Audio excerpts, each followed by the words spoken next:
Meus amigos, querida Carol, querido Pedro, muito obrigado pelo aceite ao nosso convite de participar nesse episódio na terceira temporada, né, desses episódios de Uma Graça de Podcast. Agradecer a todos que estão nos vendo, nos ouvindo, essa gente de bom gosto que acompanha o podcast, acompanha esse nosso Uma Graça de Podcast, onde nós temos como objetivo falar sobre ensino, falar sobre pioneirismo. E agora nós estamos também, nesse episódio, estreando, convidando um casal de pioneiros, e não o marido ou a esposa, né? Então, vai ser uma coisa inédita, mas eu acho que vai também agradar, como tem agradado os demais episódios que já passaram na primeira e segunda temporada. Então, como todos já sabem, nossos convidados também, nós aqui não apresentamos os convidados é que se apresentam. E por ordem alfabética,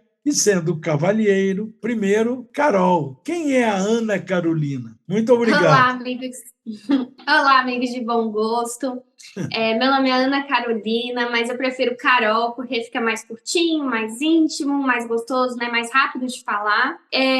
Eu tenho 28 anos, sou formada em pedagogia. Eu nasci numa família Bahá'í, né? A minha mãe já era Bahá'í, jovem, e daí me teve, eu já cresci nas atividades e tudo. Eu nasci no interior de São Paulo, Mogi Guaçu, mas de lá nós fomos pioneiras para Cuiabá, depois para o Rio de Janeiro, depois para Salvador e agora, por último, aqui em Brasília. Muito bem.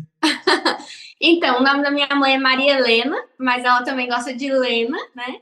Lá no interior de São Paulo, onde a gente nasceu, todo mundo chama ela de Marilena. É tudo junto assim, mas ela prefere também Lena, né? Como ela é mais conhecida. Meu pai, ele não é Bahá'í, eu não tenho muito contato com ele, mas eu sei quem é, assim, né? Ele também é lá do interior de São Paulo, mas ele não teve nenhuma influência na minha criação, né? Então, todo esse mérito fica para minha mãe. Ela é uma grande guerreira, né? A verdadeira mãe, né? Que é pai e mãe junto, tudo junto e misturado. E ela conheceu a fé na escola. Foi bem interessante a história dela, porque ela tinha um professor, o seu Edson, que também já foi entrevistado, inclusive eu já vi, seu Edson Augusto. Ele era professor da minha mãe e ele falava muito com a minha mãe sobre a influência dela com os outros colegas de sala, né? A minha mãe sempre teve esse espírito de liderança. Então, o que ela fazia, todos os outros faziam junto. E daí ele começou a ensinar a fé para ela e tudo.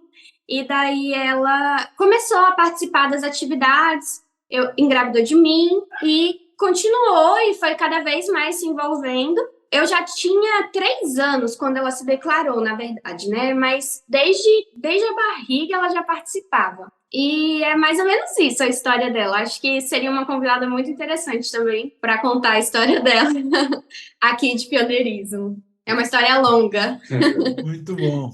E o Pedro? Então, amigos, eu sou o Pedro Soares, né, tenho 26 anos, eu moro aqui em São Sebastião, que é uma cidade distrital aqui de Brasília, né, uma cidade periférica. Nasci aqui, cresci aqui, é uma cidade muito cultural, né, eu bebi um pouco dessa fonte das artes, enfim, várias ONGs, várias instituições que trabalham com jovens e crianças e tudo isso, né, então é uma cidade muito bonita, né, quem quiser visitar, sejam bem-vindos. Sou filho da Rosileide, né, conhecida como Rose. Tenho 2 irmãs, a Bia e a Yasmin. Sou formado em Educação Física pela Universidade de Brasília, pela UNB. E gosto muito de música, gosto muito de jogos, brincadeiras, lutas. Né, gosto muito das artes no geral, assim, como um todo.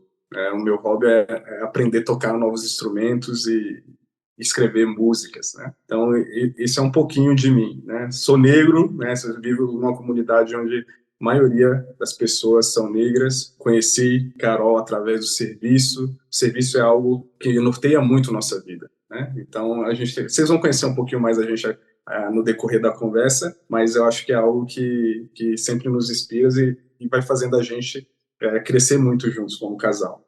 Vocês vão ficar, como nosso bate-papo é A3, né? Não é A2, então vocês fiquem à vontade. Quando interrompeu o outro, um lembrou de uma história e o outro completa. Fiquem completamente à vontade. Nós temos aqui algumas horas para bater papo, então Perfeito. não tem pressa para nada.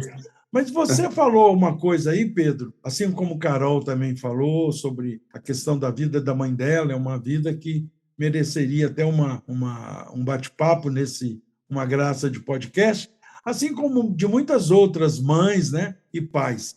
Mas vocês falaram que se conheceram no no serviço à fé. A gente tem sempre que lembrar que muitos dos nossos espectadores, muitos dos inscritos no canal, não são ainda barrais, são amigos dos barrais e, às vezes, não estão tão familiarizados com os termos que a gente utiliza.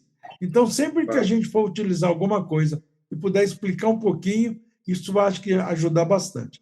Quando você falou serviço, eu entendi que é o serviço à fé, né? Sim, sim. Então, como é que isso aconteceu? Conta aí os primórdios, porque vocês casaram o quê?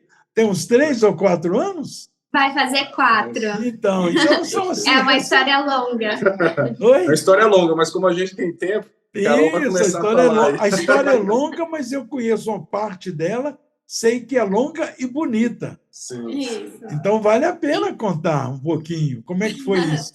Então, como nós dois somos barrais, né? A comunidade barrai, ela promove algumas atividades em conjunto. E em uma delas, né, foi a inauguração do Templo do Chile, onde todos os barrais do mundo estavam convidados para poder ir e participar dessa inauguração. E foi o nosso primeiro encontro lá, né?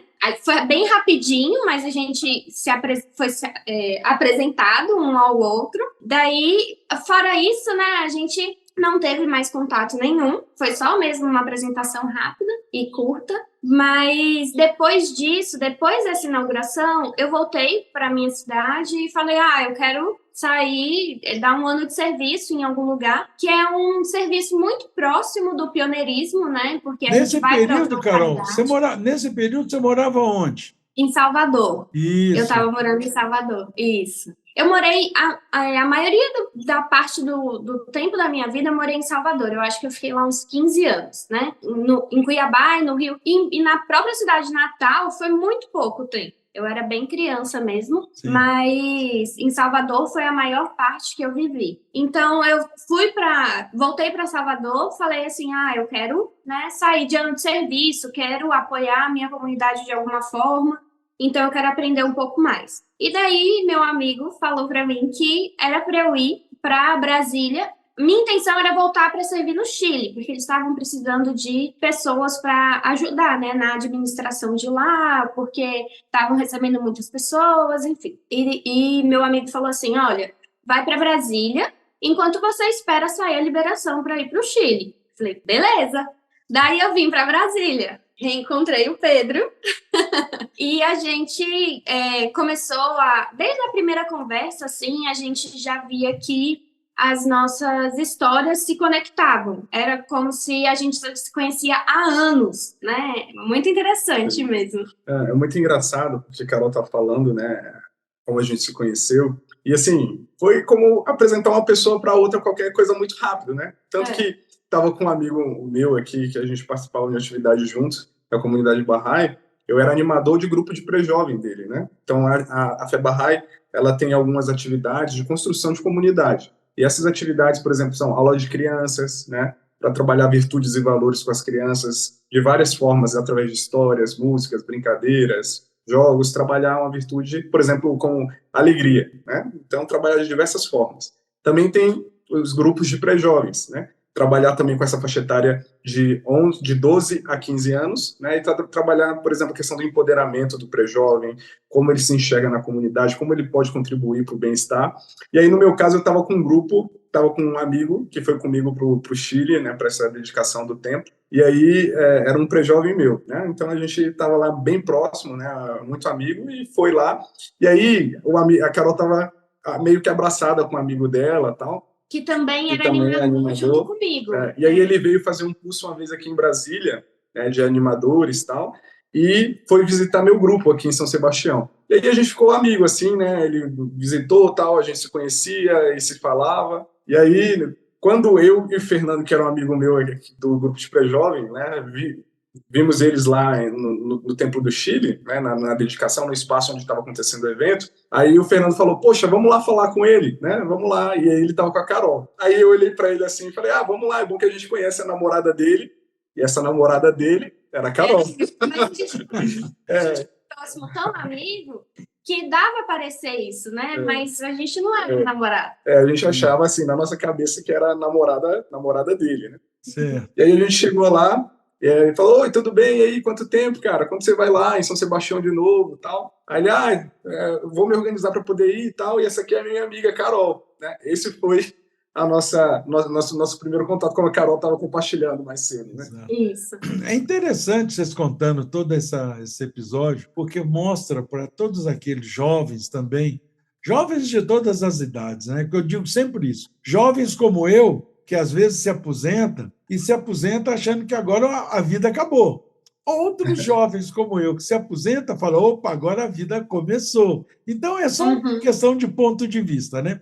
Mas jovens da idade de vocês que estão nos vendo, nos ouvindo, é interessante perceber como é que nasce um casal de pioneiros. Como é que até então vocês não eram nem amigos muitos, só eram irmãos de fé, né? Todos dois professavam a mesma religião, mas não tinha contato nenhum. Olha como é que nasce.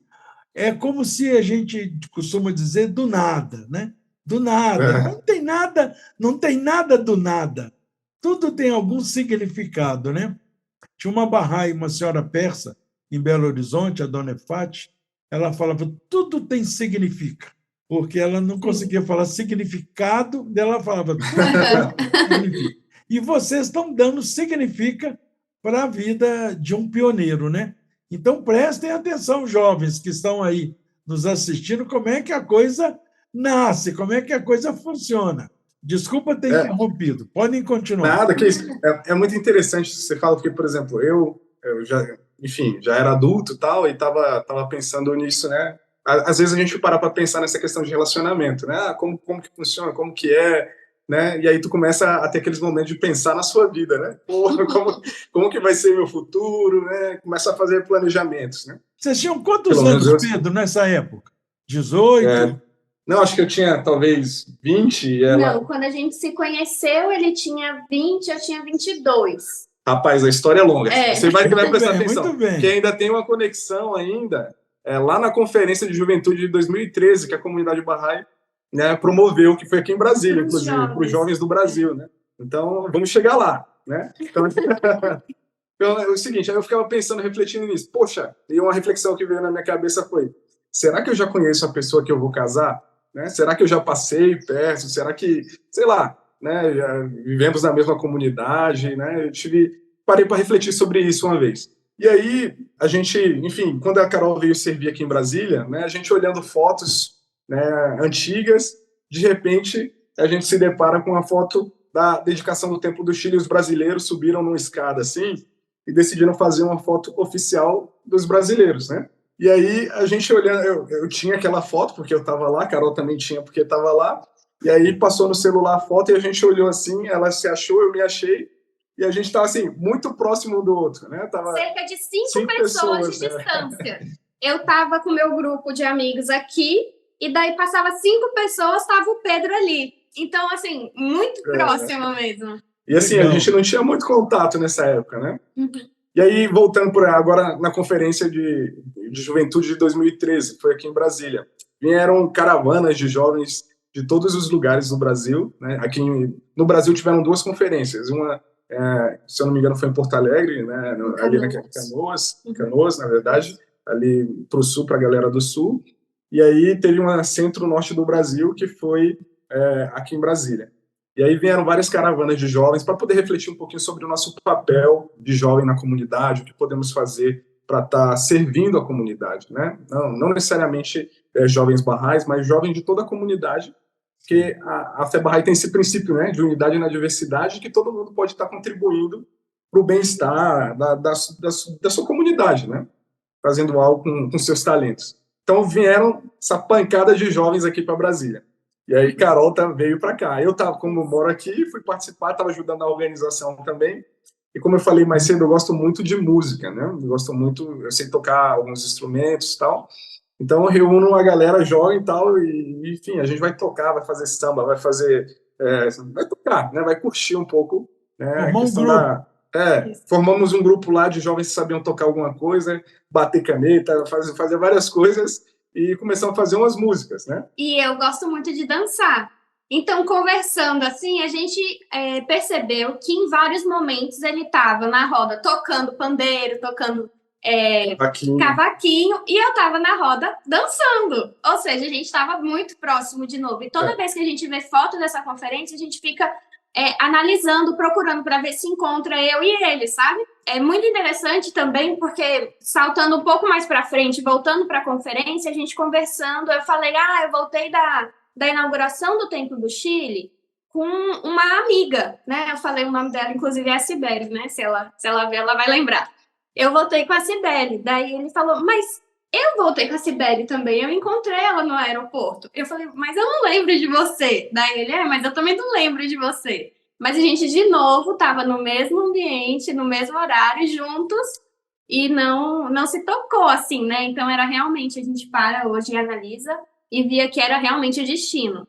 E é muito bonito também ressaltar, Padinha, que eu vim de ano de serviço, né? E daí eu fiquei aqui, era para ficar 1 ano, mas aconteceram algumas coisas, né? E eu comecei a gostar muito do Pedro e o Pedro de mim. E durante o ano de serviço, a gente não deve se relacionar com outras pessoas, porque o propósito é servir. O propósito não é esse, né? O propósito é que a gente sirva a fé, né? E dê o máximo de si para poder aproveitar.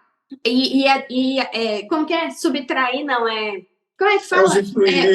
Pegar o máximo, né? O máximo das atividades e das coisas. E daí eu falei assim para Deus, eu falei, meu Deus, me dá um sinal, se for para a gente, né, se envolver nesse relacionamento, me dá um sinal para eu poder saber, né, se é para a gente ficar junto mesmo ou se é para eu me afastar dele e esquecer isso. Padinha, no mesmo dia, a minha mãe me liga e fala, Carol, eu recebi uma proposta para ir trabalhar em Brasília. E daí, assim, tava tudo dando certo, porque quando a gente, né, sofre esse desafio no ano de serviço, eles pedem para que a gente retorne para a nossa cidade, né, de onde a gente veio. E daí eu teria que encerrar o meu ano de serviço e voltar para lá. Mas daí a minha mãe vindo era um sinal que eu estava pedindo para Deus. Deus estava falando assim... Ficar em Brasília, né? Fica em Brasília, filha. Você encontrou o homem da sua vida. Continua aí. Eu acho que uma coisa, você falando isso, uma coisa que eu acho que todos nós temos que ficar muito atentos é com essa pureza de motivo. Essa pureza de motivo que você está relatando para a gente, né? Você está vindo de serviço, você não queria misturar as coisas, porque se começasse um relacionamento muito intenso com outro jovem, aí podia te desconcentrar do principal motivo pelo qual você estava na cidade, que era para servir a fé, realizar as atividades, né? Mas como vocês, esse amor a gente não escolhe, assim, não vou me apaixonar, ou eu não vou gostar dessa pessoa. Isso não existe, a gente simplesmente passa a gostar, o coração bate mais forte quando a gente até vê daquela dorzinha de barriga, né? Encontro de almas, né? Oi? Encontro de almas, né? Encontro de almas. E aí dá aquele friozinho assim no calcanhar, isso aí, e a gente não consegue controlar isso. Mas como você realmente, com essa pureza de intenção, pureza de motivo, pediu a Deus realmente uma guia, tá aí a guia. E assim todos nós, todos os jovens de todas as idades, em qualquer circunstância da vida, eu acho que deve agir. O que Bahá'u'lláh fala logo na primeira palavra oculta? Possui um coração puro. Essa pureza de coração nos leva para caminhos só benéficos, né? Mas continuando essa história de Romeu e Julieta. Conta você o resto. Eu já falei muito. Tá indo bem. Estou gostando de me lembrar. As mulheres lembram melhor do que nós, né? Tem melhor memória. Tem que saber se está aí, né, cara? Tem que saber se está aí. Mas ele lembra bem, ele não é doido. Então, daí, né, eu vim para cá, daí aconteceu tudo isso. Daí Lena E aceitou o convite, aceitou a proposta, veio e mudou para Brasília. isso, em São Sebastião. Inclusive, quem escolheu a casa fui eu. E eu, que não sou besta nem nada, escolhi numa casa próxima onde Pedro já morava, né? Então, é na esquina. Minha mãe mora no meio da rua e o Pedro morava na esquina. Então, era muito próximo mesmo, né? Muito bem. E daí, depois dessa confirmação de Deus, a gente falou, não, realmente a gente se gosta, a gente começou, né, a ver que era isso mesmo que a gente queria. Inclusive, desde o início do casamento, não, do namoro, Do né? relacionamento. A gente já pensava, do Isso. relacionamento, a gente já pensava em casar, e a gente já tinha também decidido começar a juntar, né? O mínimo que a gente já tinha decidido juntar para que, se fosse isso mesmo, o nosso desejo, a gente já teria juntado um dinheirinho para poder casar. fazer a cerimônia. Se não fosse, era uma poupança de cada um, né? Mas a gente já tinha esse pensamento desde o início. Mas é muito interessante, né? Porque, como a gente falou, o serviço é algo que norteia nossas vidas mesmo, né? Mas, assim, pensando nisso, em como chegamos aqui hoje, né? Eu fico pensando lá atrás, quando eu era muito tímido quando eu era criança. Quem me conhece sabe, muito tímido mesmo, né? Poxa, de falar com as pessoas e de interagir e tal. E aí eu fico pensando, caraca, como que eu cheguei aqui hoje, né? E aí, relembrando isso, quando eu era criança, como eu falei, minha mãe, ela conheceu a fé jovem, né? E aí ela se tornou Bahá'í, morava numa localidade que estava tentando iniciar as atividades Bahá'ís ali, e aí mudou de uma cidade para outra. Nesse mudou de uma cidade para outra, ela sabia coisas básicas do que era fé Bahá'í, né? Então ela sabia, por exemplo, uma oração que a gente ensina para as crianças: ó Deus, guia-me, proteja, ilumina a lâmpada do meu coração. Então, isso para minha mãe que era ser Bahá'í, ela sabia isso, sabia alguns princípios, participou de alguns movimentos jovens que tinha aqui, então gostou muito e via que aquilo que de fato ia melhorar a vida dela, tal, esse tipo de coisa. Então, isso para minha mãe era o ser Bahá'í, né? Então, depois disso, ela ficou um tempo afastada, porque onde ela morava ainda não tinha comunidade Bahá'í, por isso que é muito importante essa questão do pioneirismo, né? De vir pessoas para localidades e começar esse trabalho, mas nesse lugar ainda que minha mãe morava, que foi aqui em São Sebastião, não tinha comunidade Bahá'í ainda, né? E aí minha mãe, enfim, me teve, né? Tentando relacionamento, tentando nisso que a gente estava falando, né? De se encontrar com a pessoa, né? Enfim, construir uma vida de casado. Não deu certo com meu pai, e aí meu pai, assim que descobriu que minha mãe estava grávida, meteu o pé, foi embora, né? E aí minha mãe foi mãe sola, né? Como falava na época, mãe solteira. E aí e é uma realidade aqui de onde a gente mora, é uma realidade muito jovens, né? De mãe solteira, de mãe solo, né?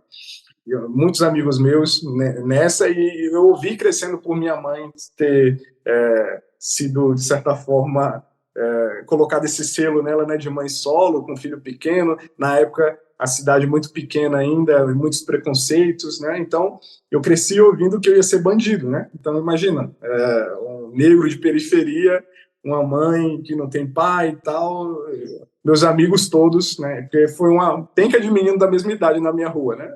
Então, os meninos todos com pais, muitos brancos, outros negros também, mas tinham os pais. Eu era o único que não tinha um pai, assim, fiquei rotulado por isso, que era um menino que ia crescer, ia virar bandido e tal. E, infelizmente, aqui em São Sebastião tem muito disso ainda de jovens com a mesma realidade, né? Enfim, o pai foi embora nesse decorrer. E aí minha mãe, não, meu filho eu não vou cair nesse rótulo e vou lutar pela educação do meu filho para que ele possa estudar, que ele possa, enfim, ter um norte na vida dele. E aí o que minha mãe sabia de fé Bahá'í, ela foi me ensinando, né? Ó Deus guia-me, então sempre soube fazer essa oração curtinha desde criança, né? E aí minha mãe, enfim, teve minha outra irmã, a Bia, e aí minha mãe tinha um salão de beleza, né, junto com o sócio dela aqui em São Sebastião, que era um salão de beleza muito famoso aqui. E aí teve um dia que uma Bahá'í começou a utilizar esse salão de beleza e falou para minha mãe, eu sou Bahá'í e tal, convidou ela para uma atividade. Aí minha mãe, sério? Nossa, eu também já participei, eu sou Bahá'í também, mas eu não conheço tanta coisa, né? Eu participava quando era jovem, aí contou a história. E essa Bahá'í que conheceu minha mãe é a Joana, que é pioneira aqui de São Sebastião. Foi a primeira Bahá'í, né, que começou a consolidar e desenvolver atividades aqui em São Sebastião. Joana Então, assim, de também, que é certa pioneira, forma, né? ela é pioneira, ela foi a primeira Bahá'í daqui, né? Então, ela começou a fazer esse trabalho e convidou minha mãe para participar das atividades, né? Aí nessa, né, eu me considerava Bahá'í porque minha mãe me ensinava o que ela sabia de Bahá'í, mas eu tinha uma certa dúvida e incoerência na minha vida em relação a todos os meus amigos serem católicos ou evangélicos e eu ser o único Bahá'í que ninguém conhecia, né? Criança tal, e aí na escola perguntavam qual é a sua religião, né? Às vezes tinha questionário, ou tinha alguma apresentação que o pessoal levava, qual é a sua religião. Aí eu ficava, como eu era muito tímido, né? E para não explicar para as pessoas o que era a fé Bahá'í, porque eu não sabia tanto também, algumas pessoas eu tinha coragem de falar, eu sou Bahá'í, né? Aí a pessoa falava, o que é? Aí eu ficava meio assim com medo, e essa é a minha religião, né? E era isso que eu sabia falar. Se a pessoa perguntasse demais, era o senso comum, né? Assim, eu sou católico, para não ficar me perguntando. Porque o catolicismo as pessoas já sabiam, então não ia perguntar, né? Então eu cheguei a fazer isso algumas vezes. Só que aquilo me doía tanto que não era a minha essência, né? Não era eu, né? Não era o que ele se identificava. Não era o que eu me identificava, eu falava mesmo só para não me perguntarem, porque eu era uma pessoa muito tímida. E aí eu lembro até hoje, teve uma palestra na escola que no final era sobre questão de juventude, né, sobre o que queremos ser no futuro, e no final passaram um formulário para todos os alunos, para eles botarem se gostar, dar o feedback, né, se gostou ou não, né, e deixar contato para mais conversas, tal, esse tipo de coisa. E tinha lá a pergunta, qual a sua religião? E aí, nisso, eu já tinha 10 anos, né? E aí nossa, caraca, aí tinha lá as religiões tradicionais, né? Tradicionais aqui em São Sebastião. Tinha o catolicismo, o cristianismo, tinha se você era evangélico, né, tinha se você era espírita, pronto. Era o máximo que tinha, eram essas três.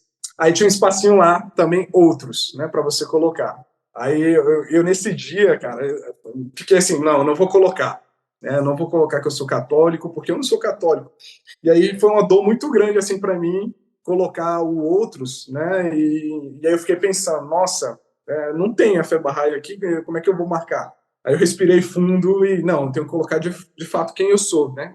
E aí botei lá outros e eu sou Bahá'í. Desde esse dia, né, isso ficou forte em mim, de que eu era Bahá'í e que eu precisava entender um pouco mais.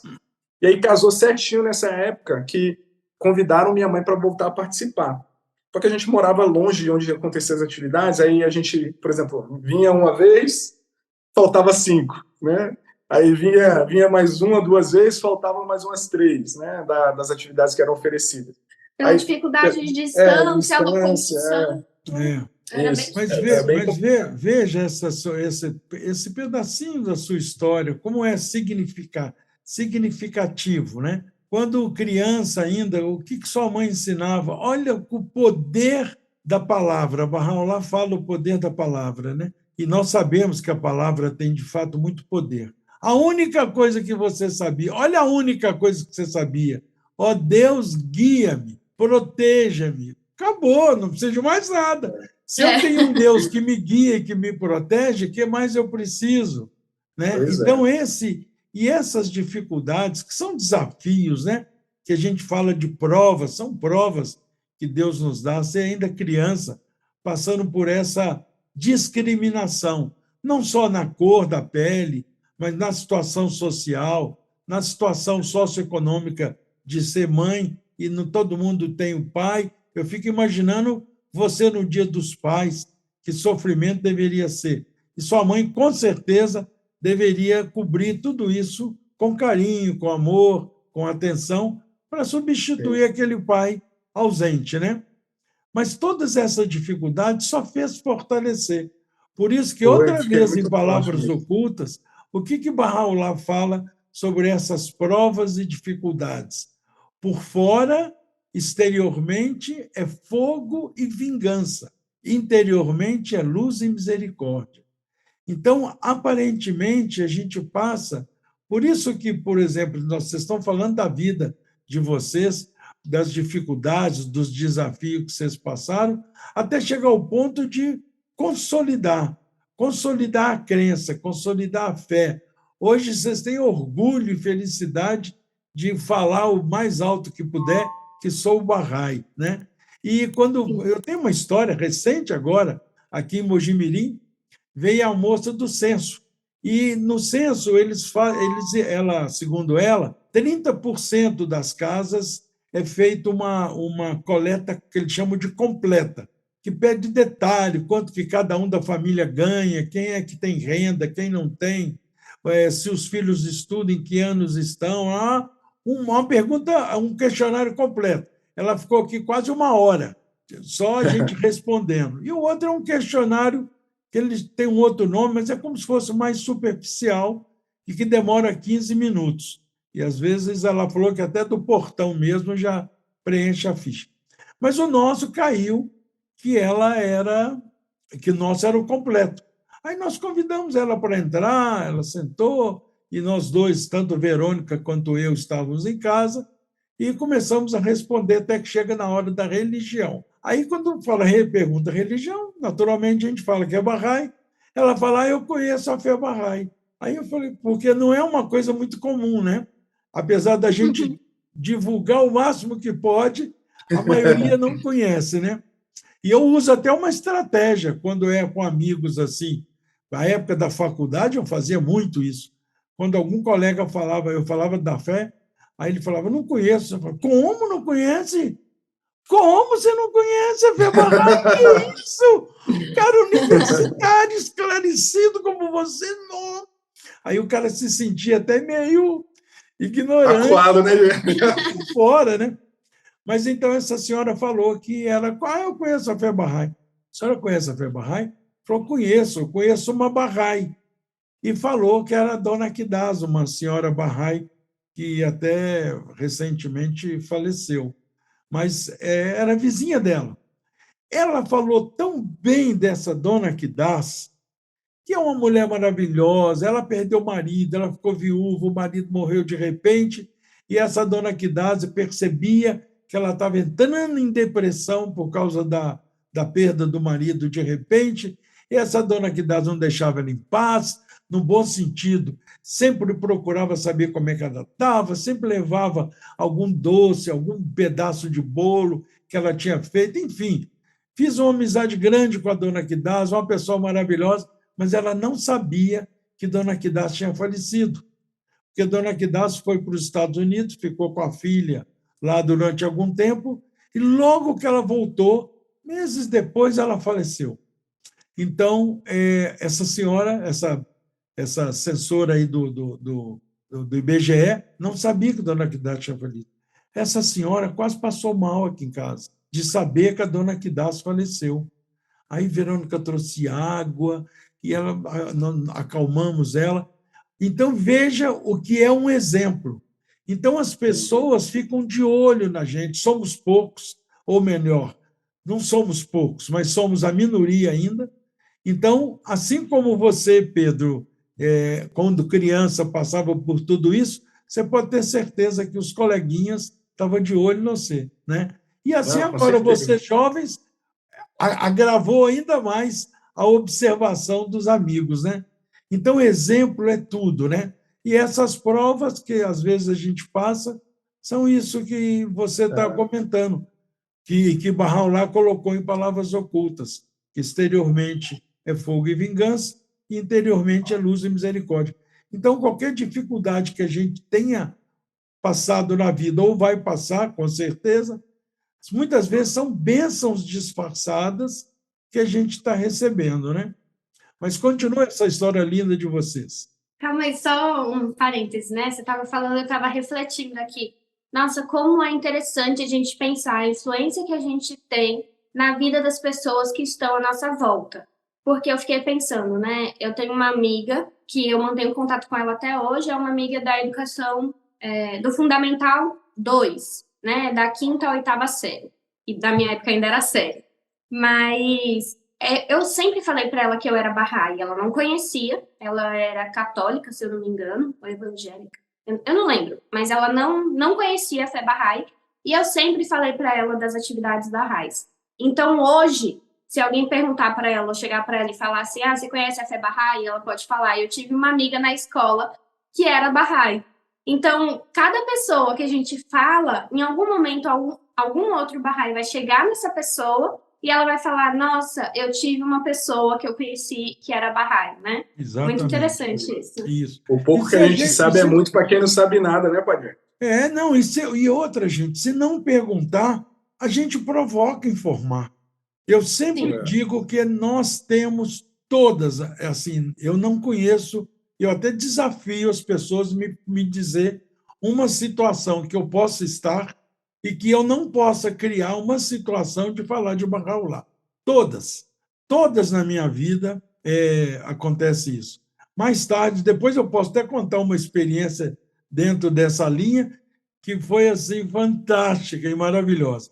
Então, essa experiência que você falou, Carol, é muito importante. As pessoas que têm convivência conosco precisam de saber qual é a religião que a gente professa, porque é através dessa religião que gera o nosso comportamento. Por isso da importância do exemplo. Porque se a gente pisa na bola, não foi o Padinha, nem o Pedro, nem a Carol que pisou, não. Foi a fé Bahá'í. Então, a responsabilidade nossa fica gigantesca, né?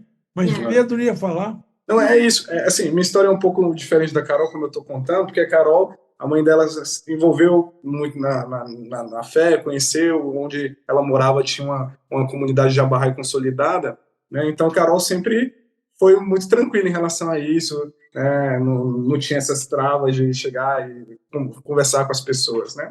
Mas eu não tinha essa referência, né? Eu era, tipo assim, praticamente os primeiros Bahá'ís da família, né? Aí, voltando lá naquela história, então teve um dia, né, depois dessa apresentação na escola, que eu tive que colocar meu nome lá, que eu era Bahá'í, tomei essa coragem e botei, começamos a participar das atividades e tal, aí eu tive uma conversa muito séria com a minha mãe, né, minha mãe me chamou para conversar e tal, e aí eu lembro dela ter falado isso, Pedro, a fé Bahá'í é algo que eu vejo que vai nortear a nossa vida, né, e que vai trazer frutos para a gente também, né? Mas a gente tem que parar com isso, né? A gente tem ou a gente é ou a gente não é, né? A gente tem que parar de ir um dia e faltar dois, né? Enfim, tem que parar e ser algo constante, e ser algo que a gente respira essa essência, né? Então, desde esse dia, né, dessa conversa, que foi uma conversa bem séria mesmo, que a gente teve que enfim, colocar lá o pingo no i para falar, não, é isso mesmo, né? Tomar a decisão, né? A gente vai fazer isso mesmo, né? E aí, depois dessa conversa, que eu comecei a participar, né? Comecei a participar dos grupos de pré-jovens, dos encontros que tinham, das reuniões que tinham, né? E aí fui me fortalecendo. Nesse me fortalecer enquanto pré-adolescente, com certeza tinha os impactos dentro de casa, minha mãe ia percebendo, né? E minha mãe era a cidade que a gente mora, né? Eu morava, e eu moro hoje, minha mãe não mora mais aqui, sempre foi uma cidade dormitória, né? Galera dormia aqui, no outro dia saía para trabalhar cedo e voltava só para dormir de novo. Então, minha mãe ainda, mesmo assim, chegava às vezes cansada do trabalho e falava, não, vai lá, né, eu vou na próxima, né? Aí eu ia. Mas esse me fortalecer nessas atividades que tinha fez eu estar forte na minha fé, naquilo que eu acreditava, e trazer minha família, né? Então, minha mãe, mesmo cansada, às vezes vinha participar, minhas irmãs começaram a participar, minha avó começou a participar, né? Então a família começou a participar graças a esse meu esforço e essa conversa séria que minha mãe teve comigo, né? De, vamos participar, vamos focar nisso, porque é algo que vai nortear a nossa vida. Então, a partir disso, eu comecei a participar de aula de criança, comecei a participar de grupos de pré-jovens, comecei a me capacitar no círculo de estudos, né, que a comunidade também oferece, né, para as pessoas que querem também estar contribuindo para a comunidade, se capacitar. Então, comecei a participar disso, né? Mas sempre ainda muito tímido, né? E aí, esse curso do Instituto Ruhi, que é o que capacita todos aqueles amigos, independente se é Bahá'í ou não, todos aqueles que querem fazer algo para contribuir para a comunidade, ou não sabe como, ou sabe também como fazer, mas quer aperfeiçoar, quer ter um outro horizonte, os cursos do Instituto Uruhi traz isso, né? Te dá esse beabá do que você pode fazer. Aí fui fazendo ali... Você falou num determinado momento de empoderamento, quer dizer, você era coordenador ali, você era animador de grupos de pré-jovem, que esse pré-jovem de 12 aos 15, e essa gente toda, dentro dessa capacitação, estava se capacitando a empoderar-se, né? A ter poder. Isso. Poder de quê? Então, é muito interessante essa questão do poder, que é um poder para se tornar protagonista mesmo, né? É um poder espiritual, intelectual e social, né? Então tem essa mistura desses poderes que faz você se tornar protagonista da sua comunidade. Então você começa, aquilo que a gente estava falando, a questão do exemplo, né? Você começa a ser um exemplo de pessoa que está construindo, né? Não é uma pessoa que está parada ou que está destruindo, né? Então é esse poder que te traz esse curso, né? Isso é fantástico, né? Demais, demais. E aí, cara, comecei a interagir nesses cursos, né? E fiz o primeiro material que me ajudou a ver, quebrar, tirar aquele véu limitado, né? Que me limitava e ver. E, de fato, eu acredito na melhora do mundo. De fato, as pequenas ações que eu faço podem impactar na melhora da minha família, na melhora da minha rua, na melhora da minha comunidade, e isso, de certa forma, chega na melhora do mundo, né? Não é algo utópico que está longe demais de mim, né? E aí, por exemplo, esse primeiro material, me lembro muito bem que me falava sobre a questão do poder da oração e como que a oração é algo que, às vezes, quando a gente está falando de melhora do mundo, a gente nunca lembra, né? Às vezes, numa conversa que a gente está falando, o que você pode fazer para a melhora do mundo? A oração sempre é algo que está lá em último plano que a gente vai lembrar. Porque a gente nem lembra, né? Que uma oração pode ajudar muito, né? Então, quando eu estudei isso, eu lembro que, assim, foi romper aquele véu, assim, e falar, poxa, eu preciso fazer minhas orações, que fazendo isso também eu estou melhorando a comunidade, estou melhorando minha família, né? Estou melhorando minha vida. Eu acho que coisas que vocês já disseram sobre um pouquinho da vida de vocês mostra claramente para todos nós e relembra momentos em que qualquer coisa que a gente faça, olha, qualquer significa todas. Qualquer coisa que a gente faz tem influência, ou positiva Sim. ou não. Então, se a gente tem isso em mente, um ato de amor, Abdu'l-Bahá fala que um ato de desamor pode desequilibrar o universo. Olha o poder que tem o amor, ou o contrário dele, ou a falta dele, a ausência dele. Então, se a gente tem isso em mente, no coração, de que qualquer uma das nossas atitudes cria uma situação... Hoje tem a física quântica, né? Hoje não, já há muitos anos, mas hoje a física quântica está muito em moda, né? O pessoal está muito... Eu acho importante nós barrais, de fato, estudarmos a física quântica. Outro dia nós estávamos conversando com um dos entrevistados, aqui numa graça de podcast, o Luiz Henrique, e ele até falou sobre a questão das cordas, que a gente deveria estudar a teoria das cordas, que é outra teoria fantástica, né, da física. Bom, então o fato é que qualquer coisa, qualquer ação, qualquer atitude que a gente ponha em ação causa influência. E eu estava dizendo que em qualquer situação a gente pode falar de Bahá'u'lláh. E eu estava dizendo isso aqui para uma amiga, né? Falei, olha, Fátima, eu acho que em qualquer situação, eu não conheço nenhuma na minha vida, eu só não falo de Bahá'u'lláh para alguém que nunca eu conheci, que está sentado do meu lado no ônibus, no metrô, no estacionamento, no supermercado, se eu não quero. Estou com preguiça, estou cansado, não vou falar agora da fé, não. Mas, fora essa situação, qualquer circunstância é possível a gente criar e falar da fé. Isso nós estávamos numa reunião na casa dessa amiga aqui, Bahá'í, aqui em Mojimirim. Passado alguns meses, eu estava com os dois, Raul e Rafael, no barbeiro, cortando cabelo. E esse barbeiro que a gente corta é um barbeiro moderno, né? É só de hora marcada. A gente marca a hora e vai cortar. Aí não tem ninguém esperando a gente, né? É a nossa hora.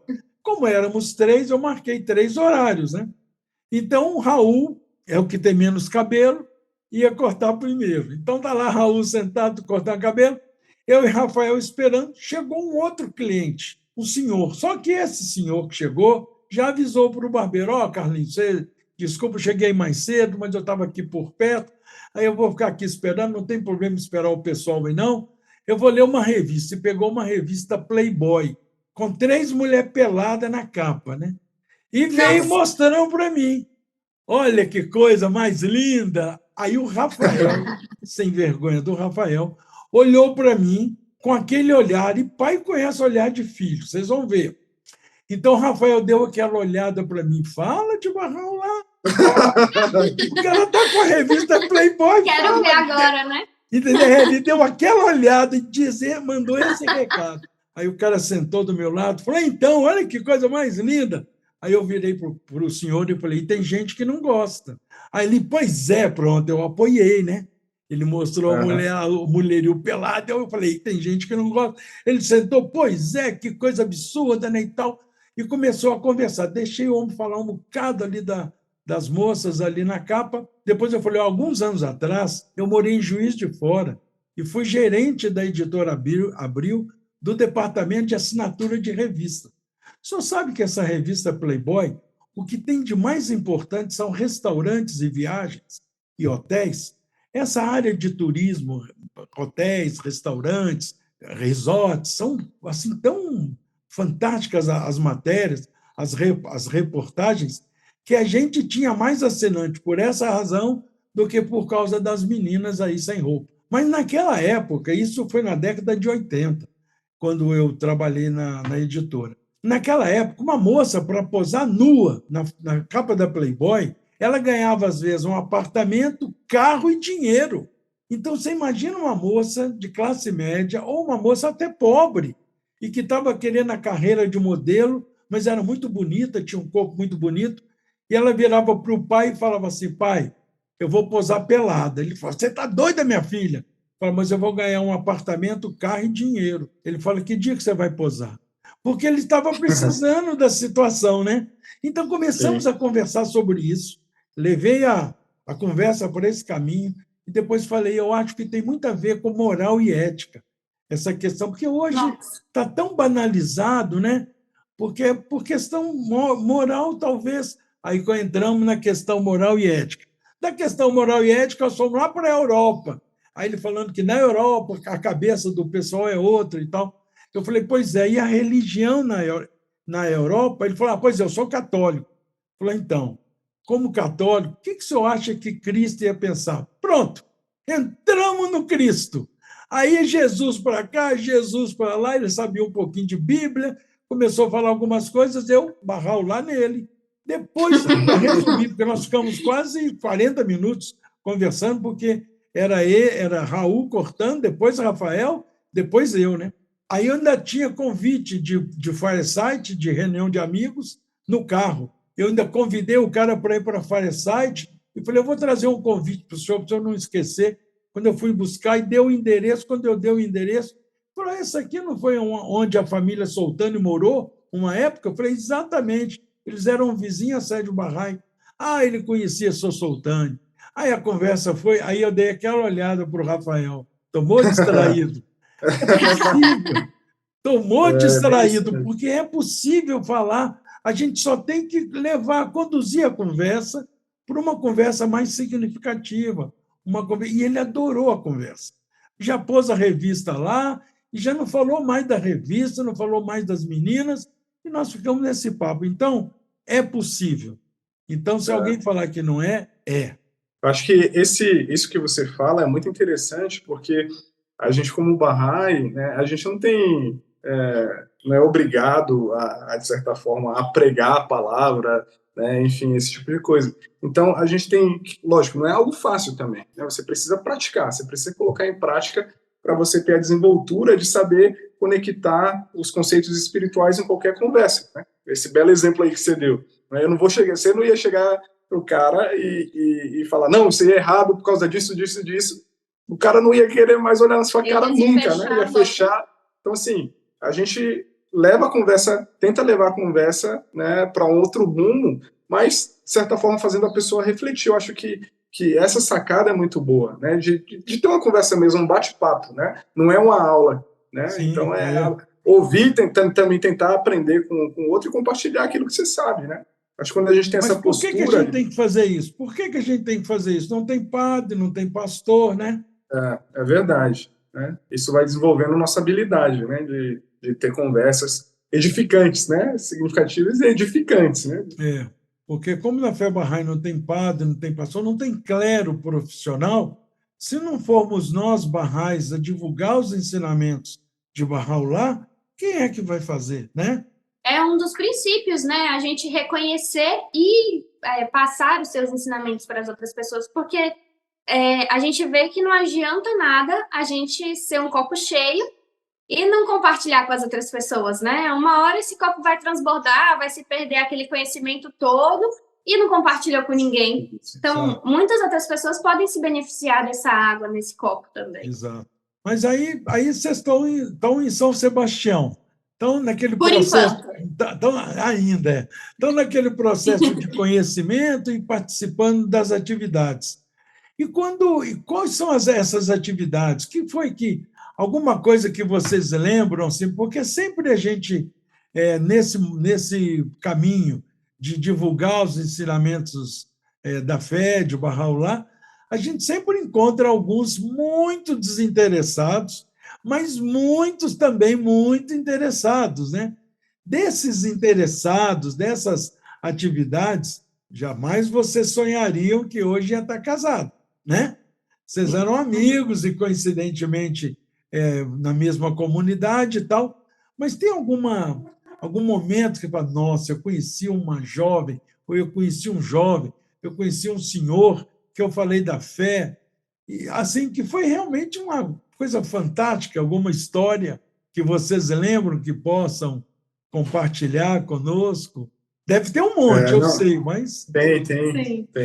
A gente teve a graça também de estar morando em uma comunidade onde as atividades são muito intensas, né? Tem muita coisa acontecendo, tem um trabalho de construção de comunidade muito grande, então a gente tem a graça de estar servindo com outros amigos aqui também, né? E estar se esforçando dia a dia para tentar colocar esses ensinamentos na prática, né? Então a gente conhece uma galera, conhece muitas pessoas e nessas conversas, né?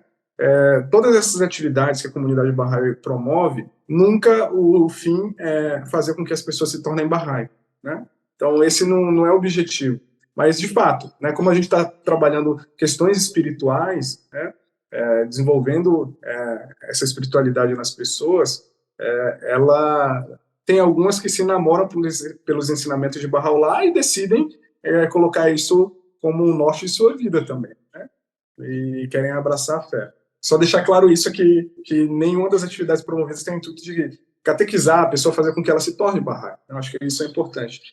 Mas, nessas conversas que tivemos, teve um caso que me toca muito, que foi justamente desse mesmo grupo de pré-jovens que eu tinha aqui. Era um grupo só de meninos e tal. E aí um dos elementos, né, como é um trabalho de construção de uma comunidade, um dos elementos é a visita aos pais, né, porque a gente está trabalhando questões educacionais, né, e de forma alguma o intuito é competir contra a educação dos pais. Então, um dos elementos é fazer a visita aos pais para poder saber como que é a vida do pré-jovem, né? Quais são as dificuldades que estão passando, o que o pai entende sobre educação, né? E a gente faz essa troca e tenta ver ali um meio termo para a gente poder, de certa forma, estar ajudando na educação desse pré-jovem, né? É um auxiliar, né? Quer dizer...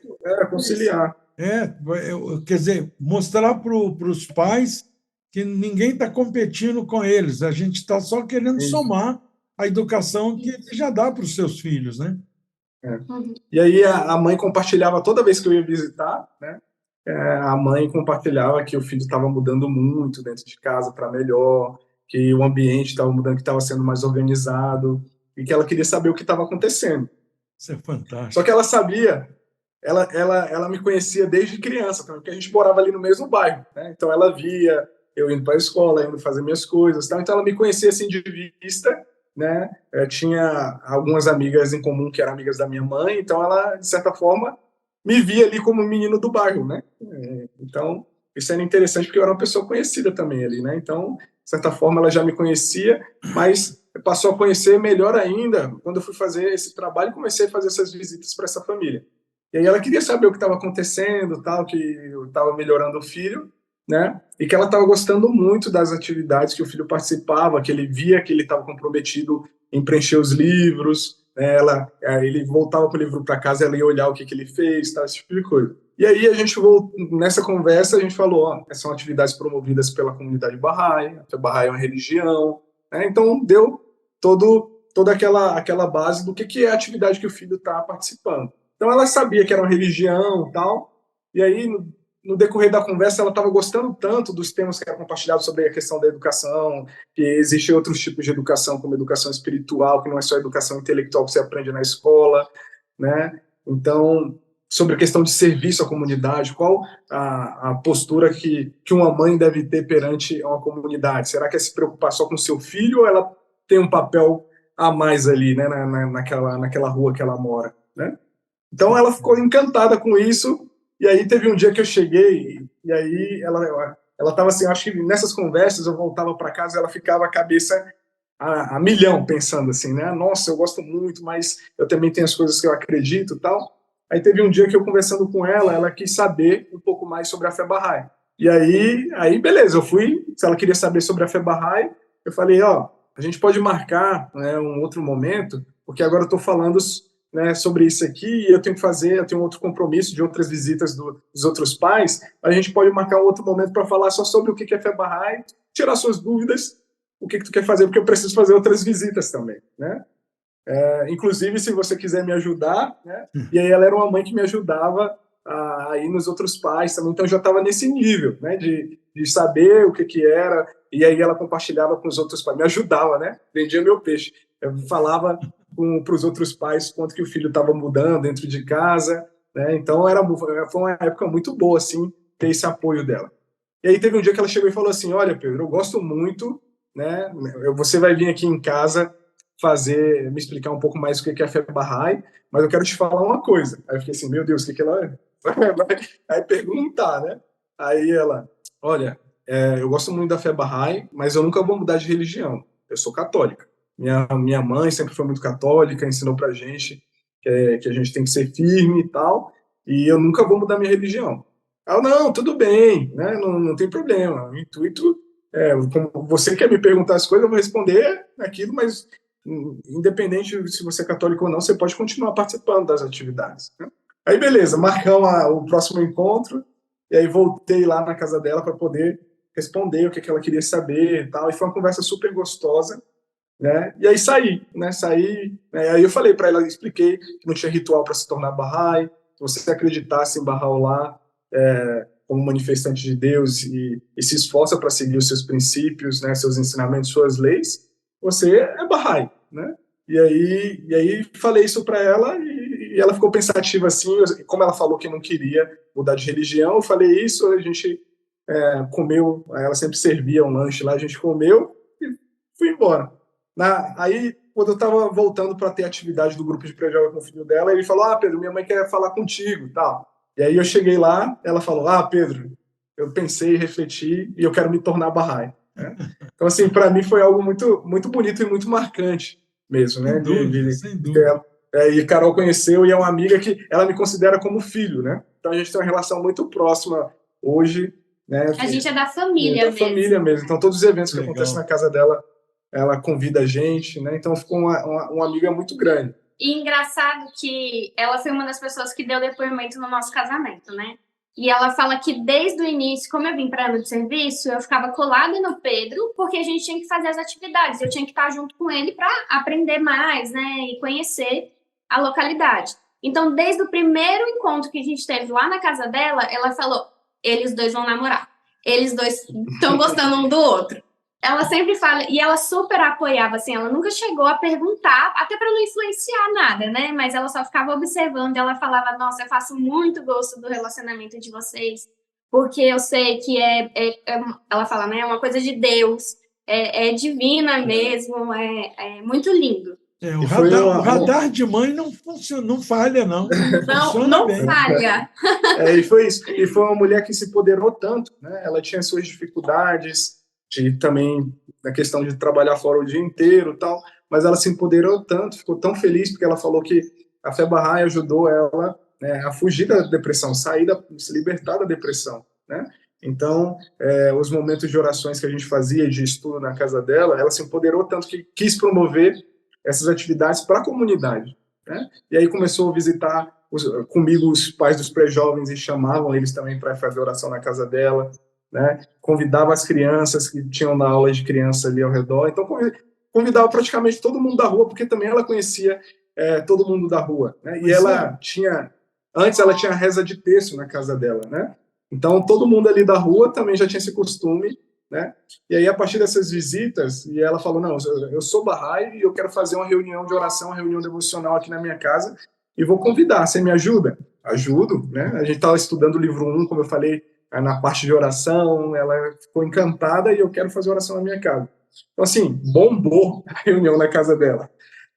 E durante muito tempo, muitas pessoas, tipo 60 pessoas na casa, ela tinha um quintal grande, e fazia reuniões semanais, 60 pessoas assim na casa, e era algo muito bonito, muito positivo, que a galera lá lembra até hoje disso, né? Sabe, eu não tenho a mínima dúvida de que tudo isso que você falou, o trabalho seu foi muito importante, mas eu acho que uma coisa que contou muito é que ela viu a mudança no filho dela, ela conheceu você desde pequeno, viu como é que você era um garoto diferente dos outros. Gente, essa questão do exemplo, olha, o Guardião fala que a melhor maneira de se ensinar a fé é através do exemplo. Aí eu li um filósofo da Idade Média falando sobre educação, falou alguma coisa parecida, que alguém tinha dito que o exemplo era a melhor forma de se educar alguém, mas ele discordava que o exemplo não é a melhor forma de se educar, é a única. Porque realmente é fantástico. Isso aconteceu, por exemplo, eu me tornei Bahá'í em 73. E eu lembro que minha mãe viúva, meu pai tinha falecido, eu tinha 10 anos, e minha mãe também era mãe e pai desde os 10 anos de idade. A outra, minha irmã, tinha 8 e a outra tinha 4. Então, ela foi pai e mãe dessas 3 crianças. E os tios, e principalmente os irmãos dela, a família do meu pai, era uma família muito numerosa, tanto da minha mãe quanto do meu pai. Então, meus tios, eu vivi cercado de tio, tias e tal. E quando eu comecei a participar das atividades Bahá'ís, eu tinha 17 para 18 anos. E aí, eu achava legal, como vocês, não queria sair de atividade, e a gente fica, assim, gosta tanto do ambiente que a gente só quer estar nele. Começou a escola de verão, e aí eu pedi dinheiro para minha mãe para participar da escola de verão, ela não tinha, aí a Assembleia Local escolheu alguns jovens e patrocinou, só que naquela época, em vez de pagar, a Assembleia Local emprestava. Aí minha mãe pagou em 10 parcelas a minha viagem de Belo Horizonte para São Paulo, para participar daquela escola de verão, enfim. E um dos meus tios, o mais chegado, irmão da minha mãe, um dia vira para minha mãe e eu ouvindo, eles conversando na cozinha. E meu tio fala assim, Geni, você conhece essa religião que Padinha está frequentando? Aí mamãe falou assim, olha, eu já li alguma coisa, ele deixa uns folhetos aí em cima da mesa, alguns livros, eu já li alguma coisa, mas eu não sei muito não, mas eu vou procurar saber mais. Pois é, porque isso era a década de 70, né? Começo dos anos 70. Tinha muito problema com jovens, tinha um grupo de jovens da Igreja Católica chamado Meninos de Deus, que era um grupo muito influente, mas tinha muita droga, muita coisa no meio, né? Aí meu tio vira e fala assim, você tem que ler mesmo sobre essa religião onde ele está se metendo, porque você não sabe onde é que ele está indo, agora já vai viajar para São Paulo, olha, não sei não, ele não sai desse, e é jovem vindo aqui. Aí ela falou, olha, deixa eu falar uma coisa para você, eu não conheço muito sobre essa fé Bahá'í ainda não, mas uma coisa eu te digo, Padinha está muito melhor filho do que ele era, então deixa ele quieto lá, porque está muito melhor lá do que quando ele ia na igreja. Então, quer dizer, ela viu alguma coisa em mim como mãe, né? Ela viu alguma coisa de melhor por causa da influência do ambiente Bahá'í. Então, outra vez, o exemplo realmente fala mais alto do que qualquer coisa, né? Então, essas atividades que vocês realizam, essa história maravilhosa, né, dessa senhora. Mas tem outras, né? Tem. Eu estava pensando aqui agora, tem uma mais recente que, quando a gente foi fazer o nosso casamento, né, algumas pessoas indicaram para a gente uma pessoa que faz bolo e salgados. E daí a gente entrou em contato com ela e desde então a gente fechou o negócio, foi ela que fez, inclusive ela é muito boa mesmo. E daí, eu sempre tinha ela no WhatsApp, eu sempre mandava alguma mensagem perguntando se estava tudo bem, mantive o contato, né, de amizade. A gente tinha falado que era um casamento Bahá'í, que era diferente, não sei o quê, mas como primeiro contato, ela não quis, né, entrar muito, e como era mais negócio, né, então eu acho que ela não quis meio que entrar muito no que era, né, não questionar muito, Ela só quis entender um pouco como que ia ser para ela poder, né, fazer o trabalho dela e ficou por isso mesmo. Só que ao longo desse tempo, e logo quando entrou na pandemia, eu vi que ela postou algumas fotos no hospital, alguma coisa assim. E eu sempre mandava mensagem: tá tudo bem. Eu sabia que ela não tinha família aqui, que ela é sozinha. Daí eu falei: tá precisando de ajuda? Quer que eu vá ficar com você? Precisa de alguma coisa? Eu tô à disposição. E, assim, constantemente, ela sempre negou, né? Eu nunca fui ao hospital, mas eu constantemente mandava mensagem, perguntava se ela já tinha saído, se já estava tudo certo, não sei o quê. E recentemente a gente foi visitar ela, porque nessa mudança, né, para Portugal, a gente tinha muito chocolate puro, né, aquele que é 100% em casa, porque meu tio me deu. E daí eu queria dar para ela, né? Ela foi uma pessoa muito importante na nossa vida, então eu queria presenteá-la. Daí a gente foi lá entregar esse chocolate para ela e ela se abriu e agradeceu, né, por toda a preocupação e começou a perguntar mais sobre a fé. E era para ser uma visita, Padinha, assim, de 10 minutos, porque a gente tinha muita coisa para fazer ainda, né? Resolver, entregar algumas outras coisas. E essa visita durou, eu acho que umas 3 horas. A gente conversando, uma conversa gostosa, e a gente não viu o tempo passar, e ela perguntando da fé, e questionando várias coisas, e a gente falando assim, naturalmente, né? Porque quando a gente se encontra mesmo, a gente fala muito natural, né? Muito tranquilo a explicação. E daí ela quis saber até a ordem administrativa, como que funcionava e tudo. E daí a gente foi explicando dela, falou assim, mas eu acredito muito nisso, né? Eu acredito que a gente deve ser unido, eu acredito que a gente deve ter empatia com as outras pessoas, que a gente deve fazer algo para ajudar os outros, né? Como que eu fico sempre pensando como que eu posso ajudar quem mora aqui perto de mim.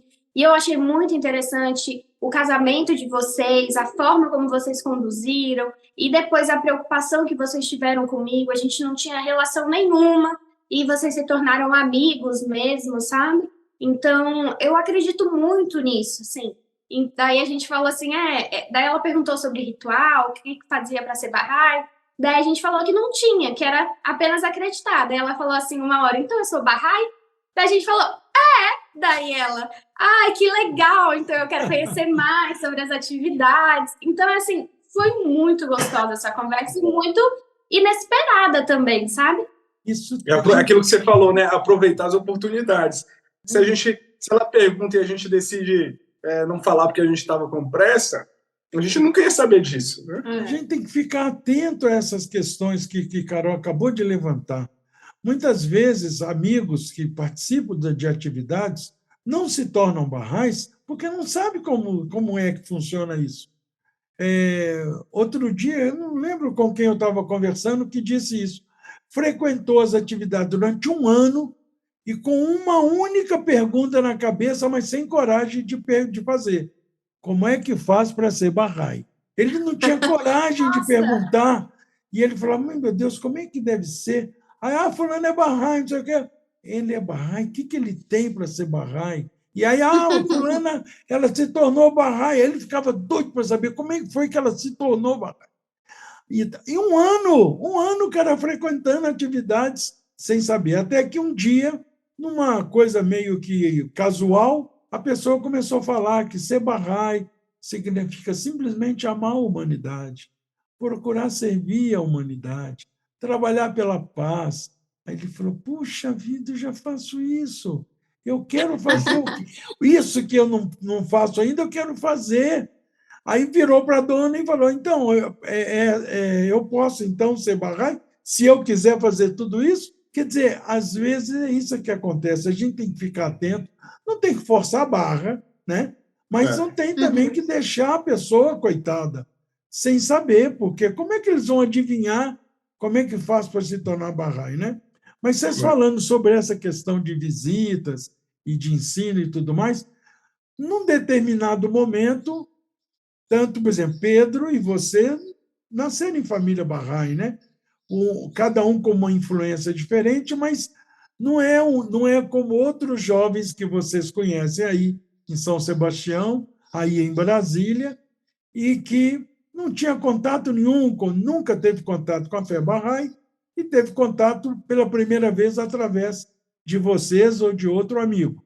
Como é que essas atividades estão hoje acontecendo? Então, hoje, a comunidade Bahá'í é muito interessante, que ela vai se atualizando, né? A humanidade vai evoluindo e a religião também precisa evoluir, né? A Bahá'í tem esse princípio por trás, né? Então, assim, esse próprio processo de construção de comunidade que eu tinha falado anteriormente, ele precisa ser evolutivo também, né? Ele precisa ter novos elementos que vai estruturando ele, né? Então, e um desses elementos é que as atividades Bahá'ís não é só para Bahá'í, né? Então todos podem participar. Então, assim, o nosso próprio discurso, né, a gente vai aprendendo a partir que a gente vai colocando na prática, ele vai sendo refinado, né? A gente vai vendo, poxa, isso aqui que eu falei não foi tão interessante, né? Eu acho que eu preciso melhorar isso aqui de outra forma, vai estudando também, e vai aprendendo outras coisas, e aí você consegue deixar, como a Carol falou, né? É algo tranquilo, algo natural, como se estivesse conversando com amigos. Porque a gente desenvolve a sensibilidade de saber, assim, o que a pessoa... como entrar naquela conversa, né? Então, o que poderia falar que ela gostaria de responder e que aí a gente conseguiria entrar nesse assunto, né? Mas para desenvolver isso não é assim também, né? A gente precisa a gente precisa ter nossa postura de aprendizagem também, né? Nosso processo de aprendizagem. A gente precisa estudar, né? A gente precisa colocar na prática, refletir sobre essa ação. E aí a gente está trabalhando com a comunidade Bahá'í ampliada, onde todo mundo que está participando das atividades estão em conversações, né? Faz parte dessa comunidade Bahá'í, né? Então, por exemplo, temos encontros de jovens, onde vem jovens em geral, da sociedade em geral. E eu acho que algo muito interessante, Padinha, que a gente tem aprendido é que para fazer esse trabalho, né, de uma construção de comunidade, todo mundo é importante, né? Todo mundo, a gente precisa descobrir o talento de todo mundo da comunidade, né? Então, por exemplo, você falou do barbeiro, né? Porque a gente precisa saber quem é o barbeiro, a gente precisa saber quem é a costureira, quem é o cara que toca, quem é o pedreiro, a gente precisa saber o talento de todo mundo, né? Porque numa comunidade as pessoas necessitam uma da outra, né? Pô, se cai meu muro aqui, né? Cai o muro da minha casa, eu preciso arrumar. Eu preciso saber quem faz isso, né? Então, nessas nossas conversas, a gente tenta descobrir os talentos das pessoas. Porque, às vezes, o que acontece? A gente vai falar com as pessoas que a gente acredita na melhora do mundo, que ela pode servir à comunidade, ela fica super feliz, super entusiasmada, mas o que prende ela eu não tenho tempo. Trabalho o dia inteiro, não consigo fazer. O jovem está, eu estudo, eu trabalho também para ajudar meus pais em casa, não tenho tempo, né? Então eu não posso servir. Então isso, de não tenho tempo, fez a gente perceber que alguma coisa estava errada, né? Alguma coisa não está caminhando certo. Como assim a pessoa não tem tempo para poder mostrar o talento dela, né? Então, assim, a partir do momento que a gente teve essa sacada, né, enquanto comunidade Bahá'í aqui de São Sebastião, que tem tentado se esforçar para fazer essas atividades, a gente começou a entender que o pouco tempo que eu tenho é muito, né? Poxa, se eu tenho 30 minutos aqui, né, só durante minha semana, né, eu consigo fazer alguma coisa nesses 30 minutos, né? Eu consigo, por exemplo, talvez fazer uma pipoca para servir no lanche das aulas de criança que acontece aqui na minha rua, né? Eu consigo fazer uma reunião devocional, né? Se eu tenho 1 hora, poxa, eu consigo dar um pouco mais de intensidade, eu consigo fazer alguma coisa a mais, né? Eu consigo, por exemplo, se o muro da casa de atividades precisa pintar, né? E eu posso ir lá e pintar, né? Então, assim, tem várias formas da gente estar contribuindo para isso. Então, quando a gente começou a ter essa sacada de que todo mundo é importante, de que todo mundo pode contribuir com aquele talento que tem, a comunidade começou a crescer, né? Porque às vezes as pessoas olhavam assim e falavam, poxa, para eu servir eu tenho que ser igual a Carol, que, por exemplo, tem 1 hora na semana para poder dedicar para essa atividade, ou que tem todas as noites, então eu não consigo, né? Então, quando a gente começou a deixar claro para as pessoas que, com pouco tempo que ela tem, ela pode estar servindo, inclusive no seu trabalho, independente do lugar, né? Ela pode estar servindo. Começaram a vir novas pessoas, começaram a mais pessoas quererem contribuir. Tem uma mensagem da Casa de Justiça de alguns anos atrás que ela dizia uma coisa tão significativa, tão importante, que ela dizia que poucos não podem fazer tudo e nem todos a mesma coisa. Sim. Se a gente analisar, uma grandíssima verdade, né?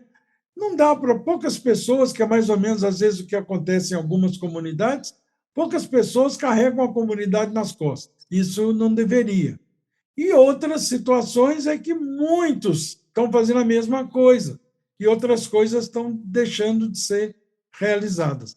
Então, acho que isso que você está falando, descobrir os talentos, priorizar o pouco tempo que eu tenho para realizar, mesmo que seja uma coisa aparentemente pequena, mas é tudo que eu posso dar. Então, é muita coisa. E assim, cada um fazendo um pouquinho, na somatória das coisas, muitas coisas serão realizadas, né? Mas a gente está falando de ensino, está falando de atividade, mas teve um momento na vida de vocês, nesses longos 4 anos de casados, que vocês falaram assim, puxa, a gente podia sair de pioneiro. E como é que isso aconteceu? Como é que surgiu isso no coração de vocês? Cara, é muito engraçado, porque assim, a Carol ela já teve a oportunidade de morar em vários estados, né? Carol já é pioneira experiente, né? Pois é. Então para ela, isso é super natural. Para mim, eu nasci aqui na comunidade, eu tenho raízes muito fortes aqui, né? Em São Sebastião e tal. Minha família é daqui, né? Então, uma coisa é você estudar, entender sobre a importância, né? E não ir, né? Não ser pioneiro. Isso é uma coisa. Outra coisa é você entender a importância e ser lançado no serviço, né?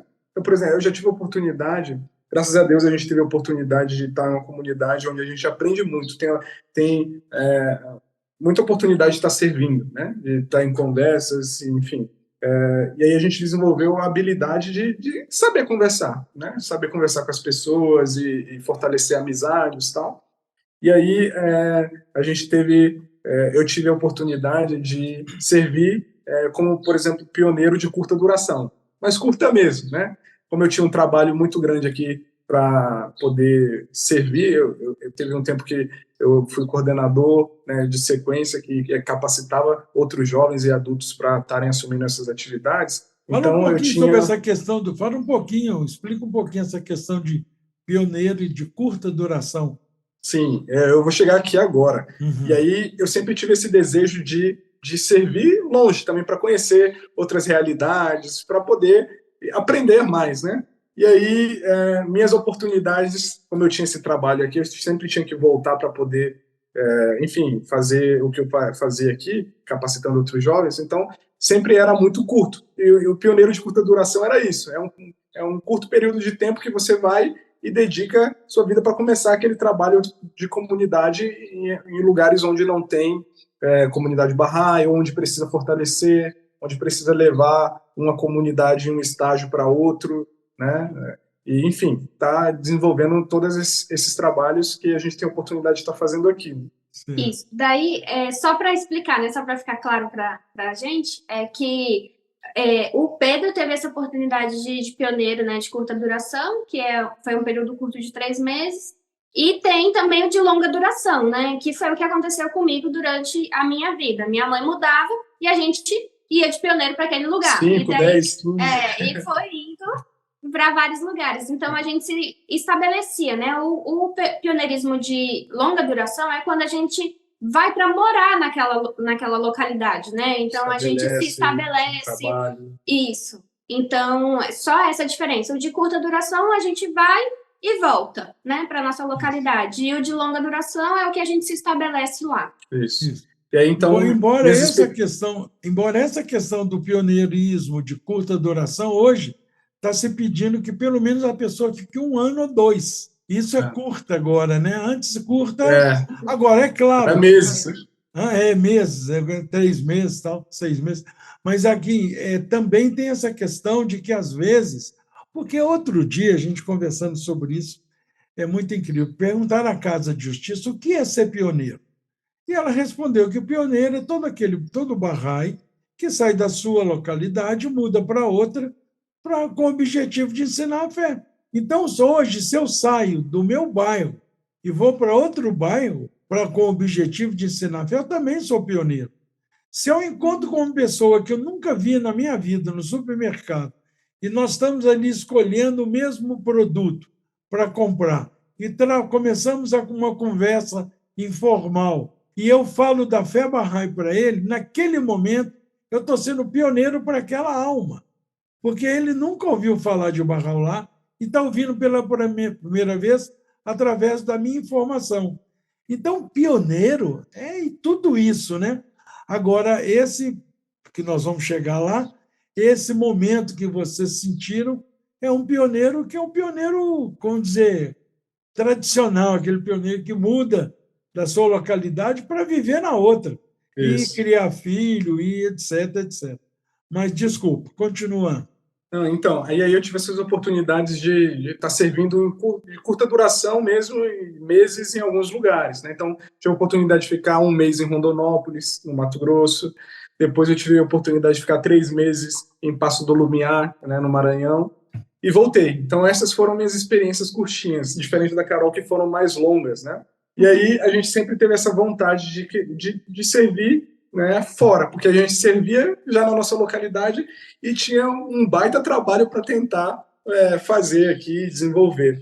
Então, a gente sempre teve esse desejo de servir em outro país, para aprender outro idioma, enfim, essa coisa também. Então, esse sempre foi um desejo que estava lá no fundo do nosso coração, né?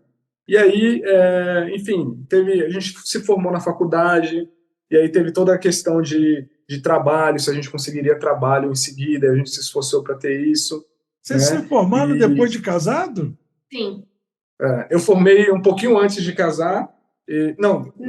Eu apresentei o TCC um pouco antes de casar, foi isso. Porque quando eu apresentei o TCC, para mim, eu já estava formado. Mas faltava um semestre ainda para ele concluir. Faltava. Então, eu formei já no início do casamento e Carol já um pouquinho depois, 1 ano depois, ela se formou. Muito bem. Então, a gente ficou naquela, né, de, poxa, né, e aí, agora mercado de trabalho, vamos procurar, né, e aí também tentando ter uma vida coerente também, porque às vezes a tendência não, já dediquei minha juventude, ali, o início da juventude no serviço, agora eu vou cortar e vou dedicar para procurar trabalho, né? Então, a gente sempre tinha isso muito claro, que isso não poderia acontecer, né?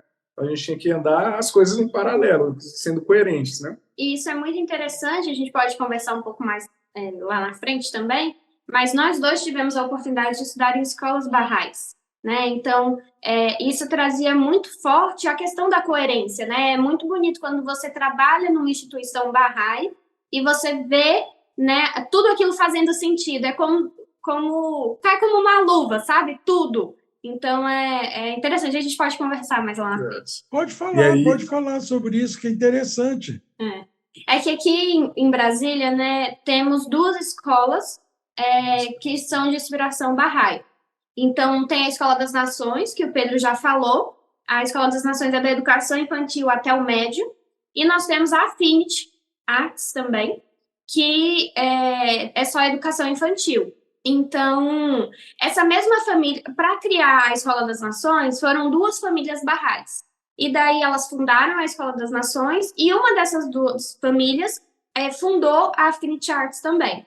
Então, eles têm muito estruturado, assim, eu trabalhei na Affinity, E é uma escola, assim, incrível, né? Eu falo bem dela para todo mundo, porque ela é realmente incrível. Ela traz muito fortemente a relação das artes com as crianças. Então, logo de início, elas entram em contato com música clássica, com a manusear alguns instrumentos. Elas têm a oportunidade de aprender a tocar piano. Então, é bem incrível, assim, e ela deixa, eu como pedagoga, né, acho maravilhoso, porque ela deixa o professor livre para criar e educar daquela forma que ele acha pertinente, sabe? Então, não é uma escola, assim, mais quadrada, mais fechada para que o professor... É mais tradicional, sabe? Ela é uma escola, assim, fantástica, Padilha, só conhecendo mesmo. Super convido vocês a conhecer, porque é incrível. E é muito essa é Sue e Jack, né? Sue e Jack. Isso. E é muito interessante que eu tive a oportunidade também de estar em alguns eventos, algumas coisas, né, e conversar com alguns pais que estavam por ali. E aí as falas dos pais são de que conheci a fé Bahá'í aqui, eu gosto muito, né, do que tem por trás dessa escola, que são os ensinamentos Bahá'ís, né? Então, aí geralmente sai dali e vai para a Escola das Nações, que também a escola Bahá'í e tal, de inspiração Bahá'í, tem esses princípios, né, tem que trabalhar essa questão da espiritualidade, tem as atividades educacionais que eu falei que a gente promove aqui na comunidade, tem dentro da escola também, né? Então, assim, lá, inclusive, eu estava trabalhando com grupos de pré-jovens, né, que desenvolve e empodera, né, toda aquela questão que a gente está falando do empoderamento dos jovens lá, eu era professor dessa matéria, né? Então, foi uma experiência muito boa. Mas aí, o porquê que a gente chegou nisso, né? Porque a gente, depois que se formou, né, às vezes o discurso que a gente aprende enquanto está no ensino médio, enfim, que você precisa fazer uma faculdade e aí, teoricamente, depois que tu fez a faculdade, tu tá tranquilo, né? Tu tá bem de vida, vai conseguir trabalho. Isso que é vendido para os jovens, né? Mas na prática não é assim, né? É difícil. Mesmo você ralando, fazendo um bom trabalho de TCC, você sendo um bom aluno, a vida não é assim, né? Não é flores, né? A gente foi fazer entrevista, foi tentar o mercado de trabalho e muitas vezes a porta não se abria, né? As portas não se abriam muitas vezes porque eu era negro, porque eu era homem e homem não pode dar aula para educação infantil porque tem que ser mulher, porque os pais ficam de olho e tal, não sei o quê. Ou a questão da língua, de não saber o inglês, realmente. Então, às vezes, essas eram algumas das barreiras, né? Não, é muito novo, não tem experiência e tal. Então, a gente começou a ficar assim, poxa, né? Como assim, né? De certa forma, a gente foi enganado em relação a esse momento, né? A gente não foi tão preparado para esse momento. Essa é a palavra essa é uma dificuldade clássica que, às vezes, eu não sei quando, no futuro, próximo ou distante, isso vai deixar de existir. Quando a gente se forma, eu também fiz pedagogia, fiz administração, então, quando a gente se forma, a gente não tem experiência, né? Então, aí a pessoa quer o profissional com experiência. Fala, como é que eu vou adquirir experiência se ninguém me dá a oportunidade de começar, né? Então, é uma dificuldade mesmo. E aí foi muito interessante, porque esses foram os lugares que toparam dar oportunidade para a gente, né? Então, foi uma experiência muito boa da gente poder aprender, né? Logo depois que a gente conseguiu passar em concurso também e tal, né? Mas eu decidimos juntos, né, continuar nas instituições, porque era um local, de fato, onde íamos poder aprender mais, né?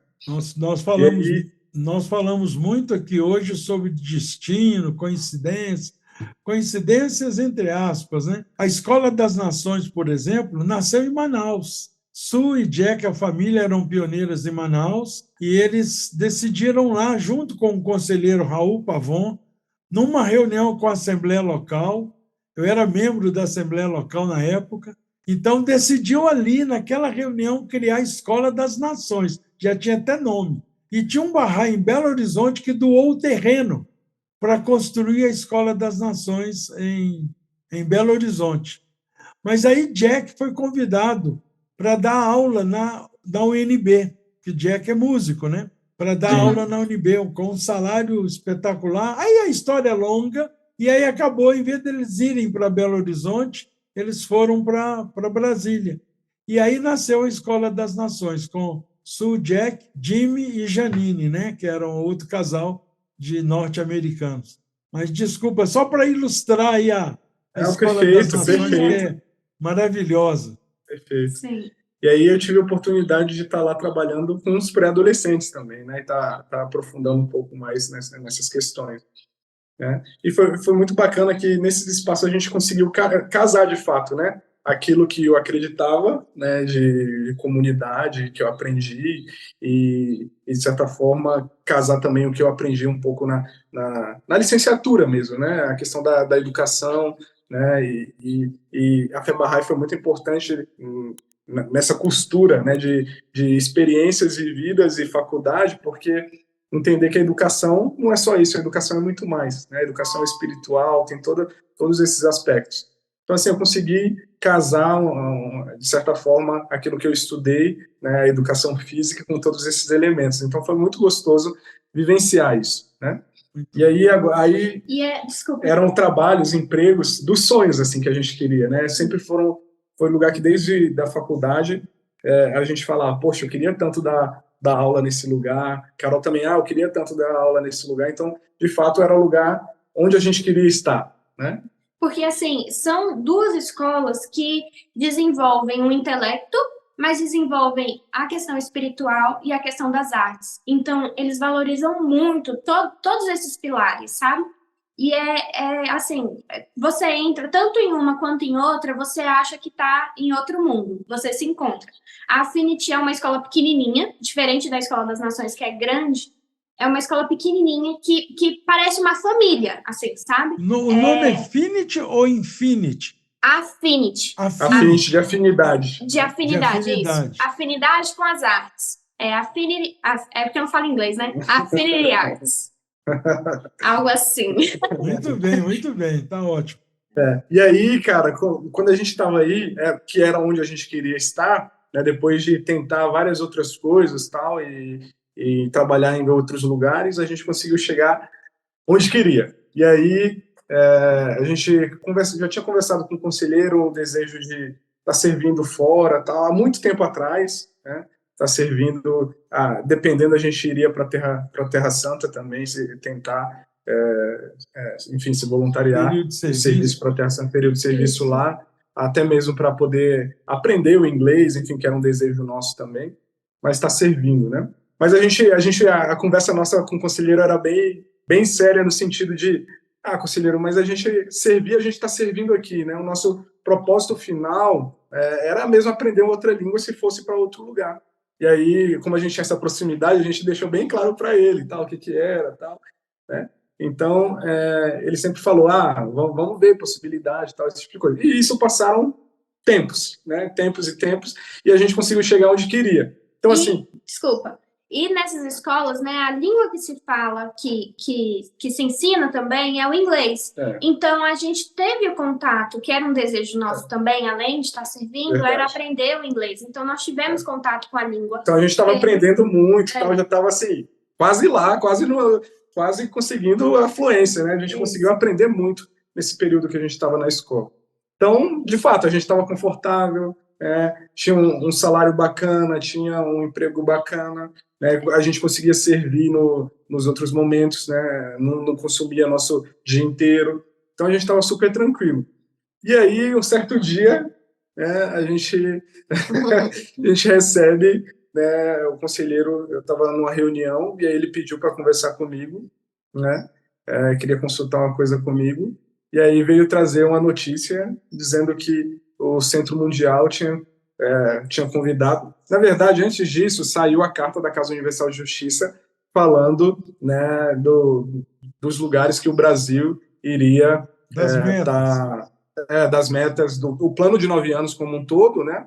E aí depois lançou falando que o Brasil, né, em forma de presente, ia estar apoiando 5 países, né, a estar chegando os agrupamentos a outro patamar, a outro marco, né? Levando a outro lugar. E aí os países, se eu não me engano, tu pode me ajudar, Padinha, se eu esquecer, me falar errado, mas Chile, Argentina, Uruguai, Portugal e Cabo Verde. Isso. Se eu não me engano, eram esses os países. E aí, enfim, tivemos ajudou muito o Brasil essas metas, porque ou é português ou é espanhol. Verdade. Muito bom.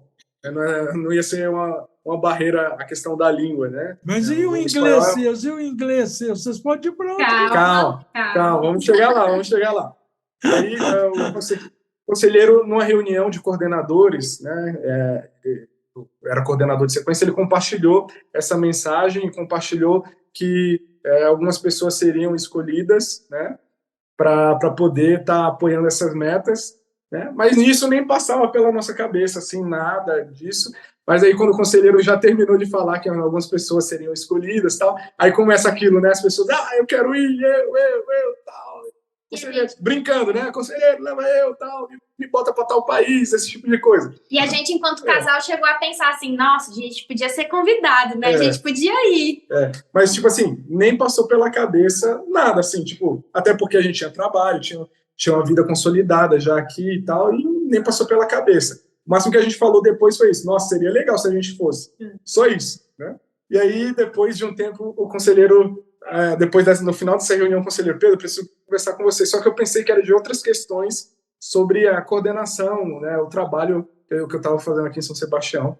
Eu estava conversando com ele sobre algumas coisas, algumas ideias, né? E aí ele veio falar comigo e trouxe a notícia de que a gente foi escolhido pela Assembleia Nacional, Centro Mundial, enfim, pelos conselheiros, para poder tá dedicando um período das nossas vidas de pioneiro em Portugal, para estar ajudando lá. Na hora, foi uma surpresa, assim, né? De fato, eu não estava esperando, né? Aí, tipo, na hora eu só falei, legal, bacana, tal. Aí ele pegou e falou, não precisa me dar a resposta agora, mas pensa com carinho na possibilidade e tal. Aí, beleza, eu vou conversar com a Carol, né? E vou ver e tal, e depois eu dou um retorno. Na hora foi isso, minha reação, né? Aí eu fui compartilhar com a Carol, depois a Carol chegou para me pegar, conversamos com ele de novo, e aí, beleza, voltamos para casa. Chegou em casa, parece que a ficha caiu, assim, né, de caraca, né, a gente tem que tomar essa decisão para poder falar alguma resposta para o conselheiro, né? O que a gente faz, né, e aí foi um período, foi uma decisão que, apesar de a gente entender a importância, saber, né, o tanto que é bonito, já tivermos tido algumas experiências. Para Carol, como ela já tinha esse pulo aqui, vai ali, vou aqui e tal, super tranquila, ela já estava animada, tal, pensando, fazendo planos. Mas é um detalhe, é pela primeira vez que ela vai escolher. Antes era a mãe que escolhia para ela. Verdade. Exatamente. Ela teve alguns desafios, né, de pensar assim, mas para ela foi muito mais rápido do que para mim, né, cair a ficha mesmo, né? Verdade. E aí a gente começou a pensar, por exemplo, caraca, né, por que o Raul está fazendo isso com a gente, né? Logo agora que a gente conseguiu chegar onde a gente queria, né, e aí agora tomar essa decisão vai ser um pouquinho difícil, né? E aí a gente começou a pensar em algumas questões e tal, e aí eu comecei a pensar, caraca, né, de fato, o desprendimento é algo que a gente tem que tá vigiando muito, né? Porque a gente, recém-casado, conseguiu construir nossas casas e tal. Enfim, tinha as nossas coisas. Eu tenho uma família aqui, né? Então era algo que meus avós já estão bem velhinhos e são pessoas que me criaram, então consideram como meu pai e minha mãe, né? E assim, a gente tem a ciência que eles estão já bem debilitados de saúde. Se a gente for ficar muito tempo fora, eles podem vir a falecer porque a saúde está bem debilitada, sabe? Então, assim, foi algo que fez eu, pelo menos, estar pensando muito e estar compartilhando com a Carol isso para ela poder me ajudar. E aí foi algo que ela me ajudou a estar pensando sobre isso, e a gente conseguiu, de fato, através de muitas orações e pedindo esclarecimento, ter essa decisão, né? E aí decidimos, quando a gente falou, não, de fato, a gente precisa dedicar esse tempo, né, em obediência às instituições também, porque a gente não se voluntariou, a gente foi chamado, né? A gente foi chamado, então a gente também deve ser respeito às instituições, né? Então foi algo... Mas apesar, isso é muito importante, apesar de ter sido um chamado, a decisão foi sua. Foi nossa. A decisão de obedecer, o que é muito bonito e não só bonito, muito importante, né? Agora, vocês têm que ir com o espírito é como vocês já devem estar, com esse espírito de sacrifício, né? Porque quando é no bem bom, é bem bom, é mole. Mas agora que vocês conquistaram o que vocês queriam, estava num caminho que era esse que eu sonhei, aí vem aparentemente e exteriormente é fogo e vingança. Interiormente é luz e misericórdia. Olha, rapidamente, eu fui para Salvador para participar de uma convenção nacional. Aí teve um levantamento de jovens para fazer trabalhos de ensino e que essa convenção, que era 4 dias, durou 2 anos. Aí eu saí de Salvador, fui para Recife para ficar 3 meses. Fiquei 1 ano e meio, quase 2 anos. Depois eu fui fazer um outro trabalho em Manaus, 6 meses. Fiquei 10 anos. Então, gente, olha, a nossa vida não é nossa, a gente está aqui, e outra, a gente está aqui de passagem. Então, tem que aproveitar mesmo. E essa idade que vocês estão é a mais maravilhosa de todas, porque tem energia, e o mundo não acaba, vocês não morrem, entendeu? Vocês são jovens, são imortais. Então, é nesse momento, olha, eu fico muito feliz de ouvir essa história. Mas continua. Não, pois é. E aí, depois que a gente decidiu, de fato, através de muita oração e conversa, Carol tentando trazer luz para algumas dúvidas que eu tinha, né? Algumas travas, mesmo pelo distanciamento da família, né?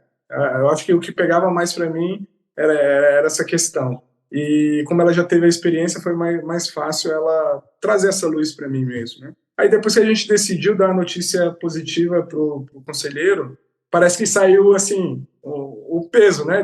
Não, agora de fato, a ficha caiu, né? A ficha caiu que fomos convidados e que topamos, né? E aí, demos a notícia... Mas vocês vão com tempo muito determinado, Pedro? Vocês vão por um tempo... De 2 a 3 anos. Hã? Então, no mínimo, a gente vai ficar de 2 a 3 anos, né? Isso. Muito bem. Muito bem. Mas aí, no máximo, a gente pode morar lá o resto da vida, se quiser. Claro. Né? Mas... Eu li outro dia um filósofo cristão. Ele falou uma coisa tão assim bonita que serve para nós barrais como uma luvas, né? Ele falou que coragem e fé... Eu estava lendo sobre pioneirismo e eu leio livros paralelos de autores não barrais sobre o assunto, né? Então, esse cara dizia isso. Fé e coragem é como se a gente desse um passo, depois Deus coloca o chão. Então, quando vocês agora estão dando esse passo de fé e de coragem e de obediência, vocês não têm chão. Vocês não sabem onde vão morar lá, o que vai trabalhar. Verdade. Pois para cá, pois para lá, vocês vão ouvir. Então, vocês não têm chão, mas pode ir, que Deus que vai rolar vai colocar o chão. É isso mesmo, Vadinha. Eu estava até pensando aqui, né, você falando isso. Nossa, é exatamente isso. Você perguntar para a gente, onde que vocês vão morar? A gente ainda não sabe. Mas como que vocês... Quem que vai ficar com vocês? Não sei. Como que vai ser? Não sei. A gente está indo, está confiando assim, fielmente em Deus, né, nos planos que Ele tem para a gente, e está se entregando de corpo e alma e coração, e vamos ver o que vai acontecer. E assim, foi algo muito rápido mesmo, né? Foi algo que a gente descobriu, a notícia que a gente foi convidado no início de novembro, né? E já era para a gente ir agora, em janeiro, né? Só que algumas documentações precisam ser tiradas ainda, e por isso que a gente ainda não foi. Mas sabe que vocês não sabem? Eu sei por que vocês não foram ainda. Quer que eu fale? Pode falar. Vocês tinham que participar de uma graça de podcast. Pois é. Exatamente. Olha, eu recomendo a vocês assistir o episódio de Uma Graça de Podcast. Depois eu até mando para vocês qual foi o episódio da 2ª temporada, onde a convidada foi a Neri. A Neri, que mora... Eu tenho a impressão que ela mora no Porto. Ela mora em Portugal. Hoje ela é brasileira, baiana. Hoje ela é membro da Assembleia Nacional de Portugal. Tem o Coriolando também, que é um outro Bahá'í brasileiro que mora há mais de 30 anos na Ilha da Madeira. Tem o Wilson, tem um bocado de brasileiro lá. Então, além da língua, até aqui mesmo. Aqui tem várias pessoas que a gente conversa que tem parentes conhecidos que estão morando lá, inclusive passando contato. E aí é isso, cara. Tipo, a gente está indo a gente vai estar morando em Lisboa mesmo, né? E aí a ideia é fazer o agrupamento, né, de Lisboa alcançar o terceiro marco de intensidade, que é chegar a um outro patamar, né? Muitas atividades estarem acontecendo, pessoas da comunidade estarem assumindo suas responsabilidades, sendo protagonistas, né, se capacitando para ser professores, animadores, e é isso, né? Então, esse é um pouco do nosso desafio para ir para Portugal. O que vamos enfrentar daqui para frente. Eu estou muito feliz de estar podendo conversar com vocês. Realmente, como eu disse, já estava na lista de convidados do Uma Graça, Uma Graça de podcast, antes da gente saber que vocês se levantaram como pioneiros para Portugal. Agora, com esse know-how, eu sinto muito, a Lena está em segundo plano, porque agora você, Carol, é pioneira internacional.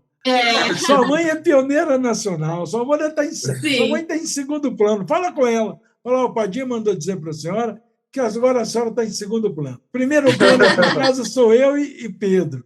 Sim. Brincadeira.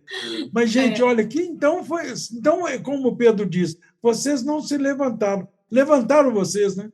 Sim, é mesmo. Deram uma sacudida assim e falou, vamos. Olha, vai chegar o momento, talvez a gente não esteja vivo para ver esse momento, mas pelo menos mas eu acho que vai chegar um momento em que as pessoas, os Bahá'ís, vão querer sair para metas de pioneiro, querer sair para lugares virgens, lugares que nunca ouviram falar de Bahá'u'lláh, para se tornarem pioneiros. Porque cada vez é como se fosse um funil, cada vez vai afunilando. Teve épocas em que não tinha ninguém em países quase que nenhum do mundo, quando começou a cruzada de 10 anos do Guardião.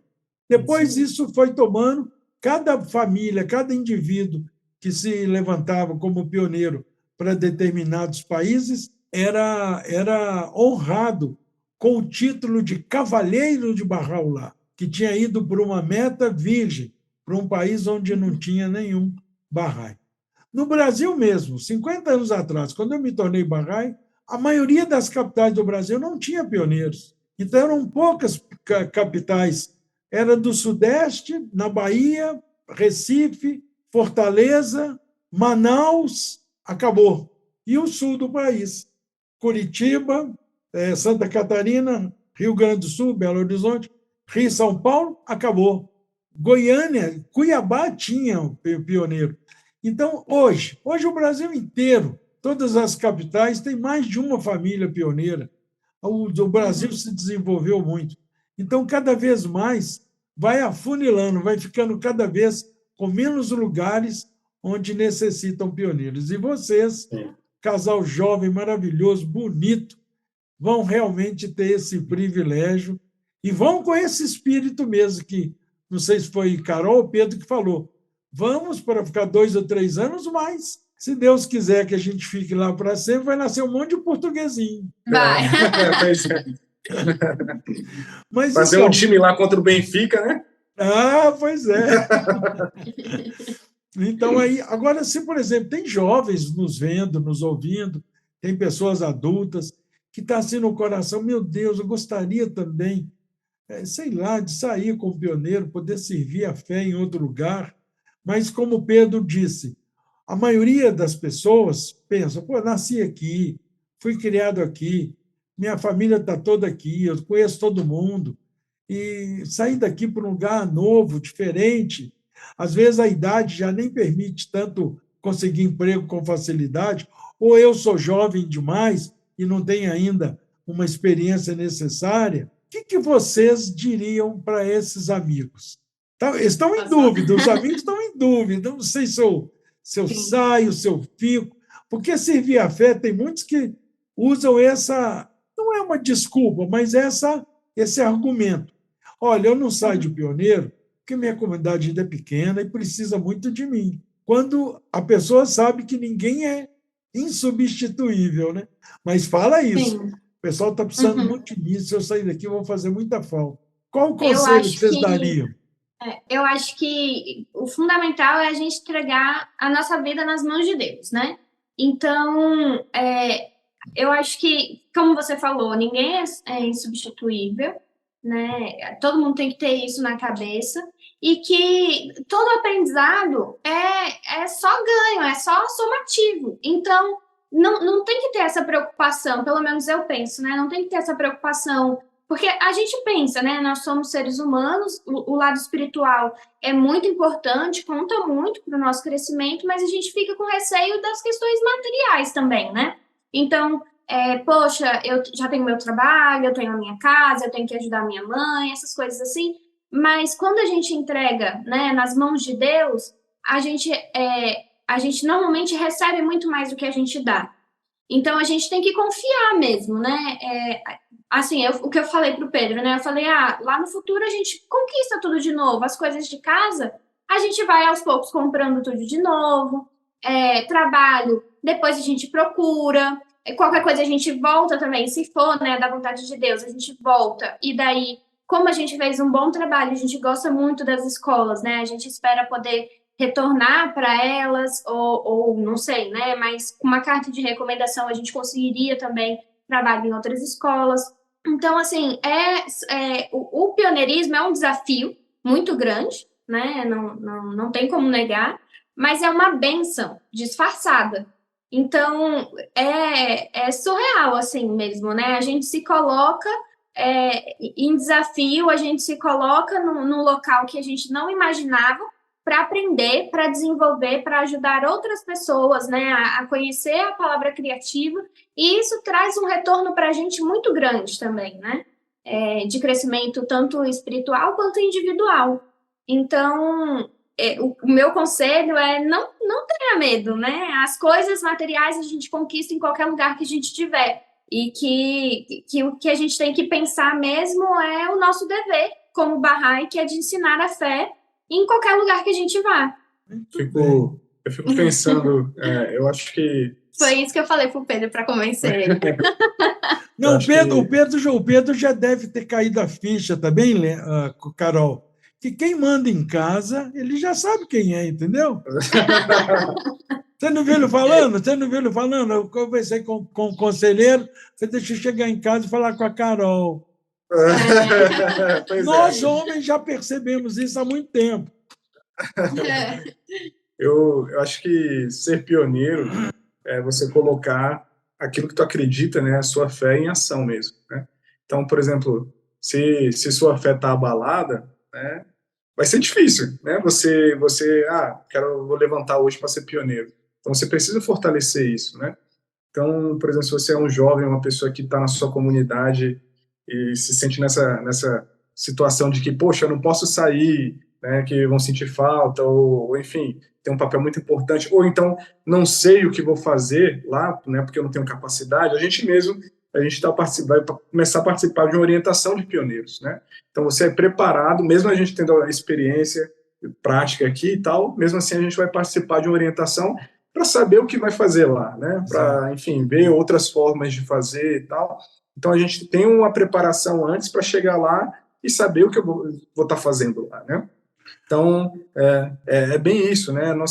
Ser pioneiro é você estar com sua fé fortalecida e colocar em prática. Então, por exemplo, se você tem medo de ser pioneiro, pega suas férias e reserva, como eu fiz, né? Então, dedica um mês, né, em um lugar, vai participar de uma orientação, né, vai participar de uma capacitação e dedica um mês em um lugar e volta, que você vai sentir esse gostinho e vai saber que, de fato, você desenvolve capacidades, né, e você volta uma outra pessoa, né, com a sua fé fortalecida e vendo que aquilo que você acredita muda uma comunidade, muda uma realidade. E aí você consegue depois passar mais tempo. Mas eu acho que você precisa ter a vivência primeiro, né?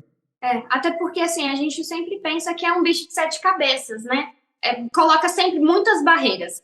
E daí, ser pioneiro é fazer basicamente aquilo que você faz dentro da sua comunidade, né? E Em outro lugar. pessoas, a gente está em constante contato com pessoas novas, então não vai ser muito diferente, né? Você vai conhecer novas pessoas, vai fazer novas amizades, vai falar sobre a fé para elas de diferentes formas, que é o que a gente está aprendendo aqui hoje. Então, não é assim, a gente pensa que é, mas na verdade não é. Isso mesmo, isso mesmo. E uma coisa que todo pioneiro, e vocês também pela experiência, apesar de jovens, já têm essa experiência tão fundamental e necessária, que é o respeito ao outro, né?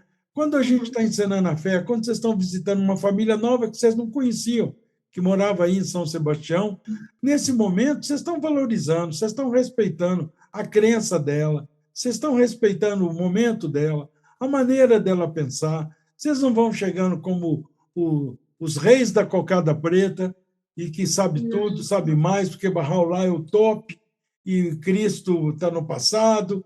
Não existe isso, existe só respeito.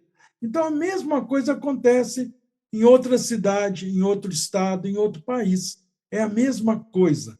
Só que a gente tem que só tomar aqueles cuidados de não ficar comparando, porque a comparação é uma coisa que é danosa, porque a gente sempre vai encontrar situações que a gente viveu melhor e situações que a gente viveu pior. Mas uma coisa vai ser nova. Rose, né? Rose, sua mãe, Pedro? Isso. Rose e Lena agora vão ter que juntar dinheiro para ir para a Europa.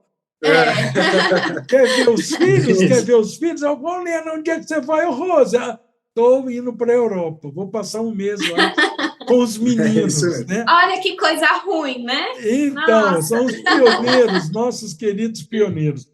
Muito bem, Sim. gente. Olha, parabéns mesmo por esse levantamento. Os jovens de todas as idades que estão vendo vocês, dando esse exemplo maravilhoso. Que Deus continue protegendo vocês. Mais uma vez, quero agradecer aqui o convite de vocês, porque esse papo vocês viram, né? Se a gente deixar aqui, a gente vai o resto vai embora, né? Vamos embora, Mas foi maravilhoso. Agradecer outra vez o convite, vocês terem aceito o nosso convite. Agradecer o pessoal que está assistindo. Não esquecer de dar o joinha lá no Uma Graça de Podcast, compartilhar, fazer aqueles comentários. Tem uma parte de baixo que faz comentário, também é muito importante.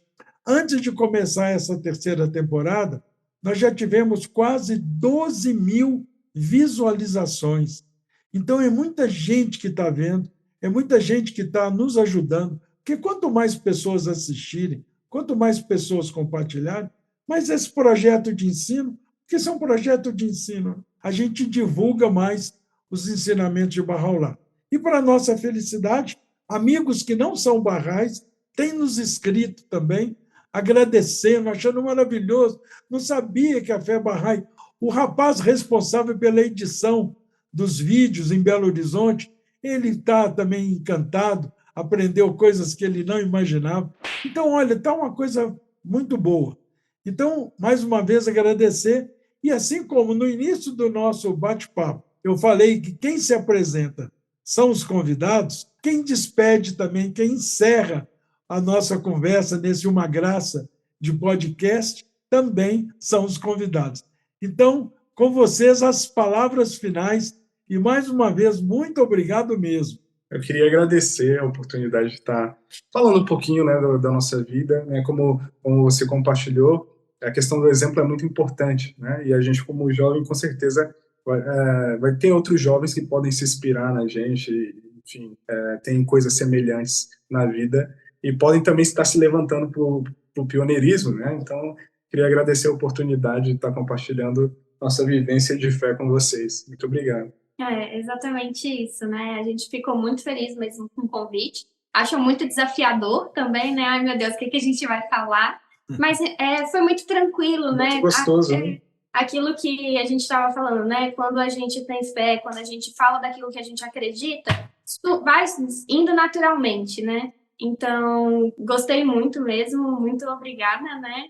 Espero que todo mundo que esteja assistindo também goste. Muito bem, um beijo bem grande no coração de vocês dois. Amo vocês demais da conta.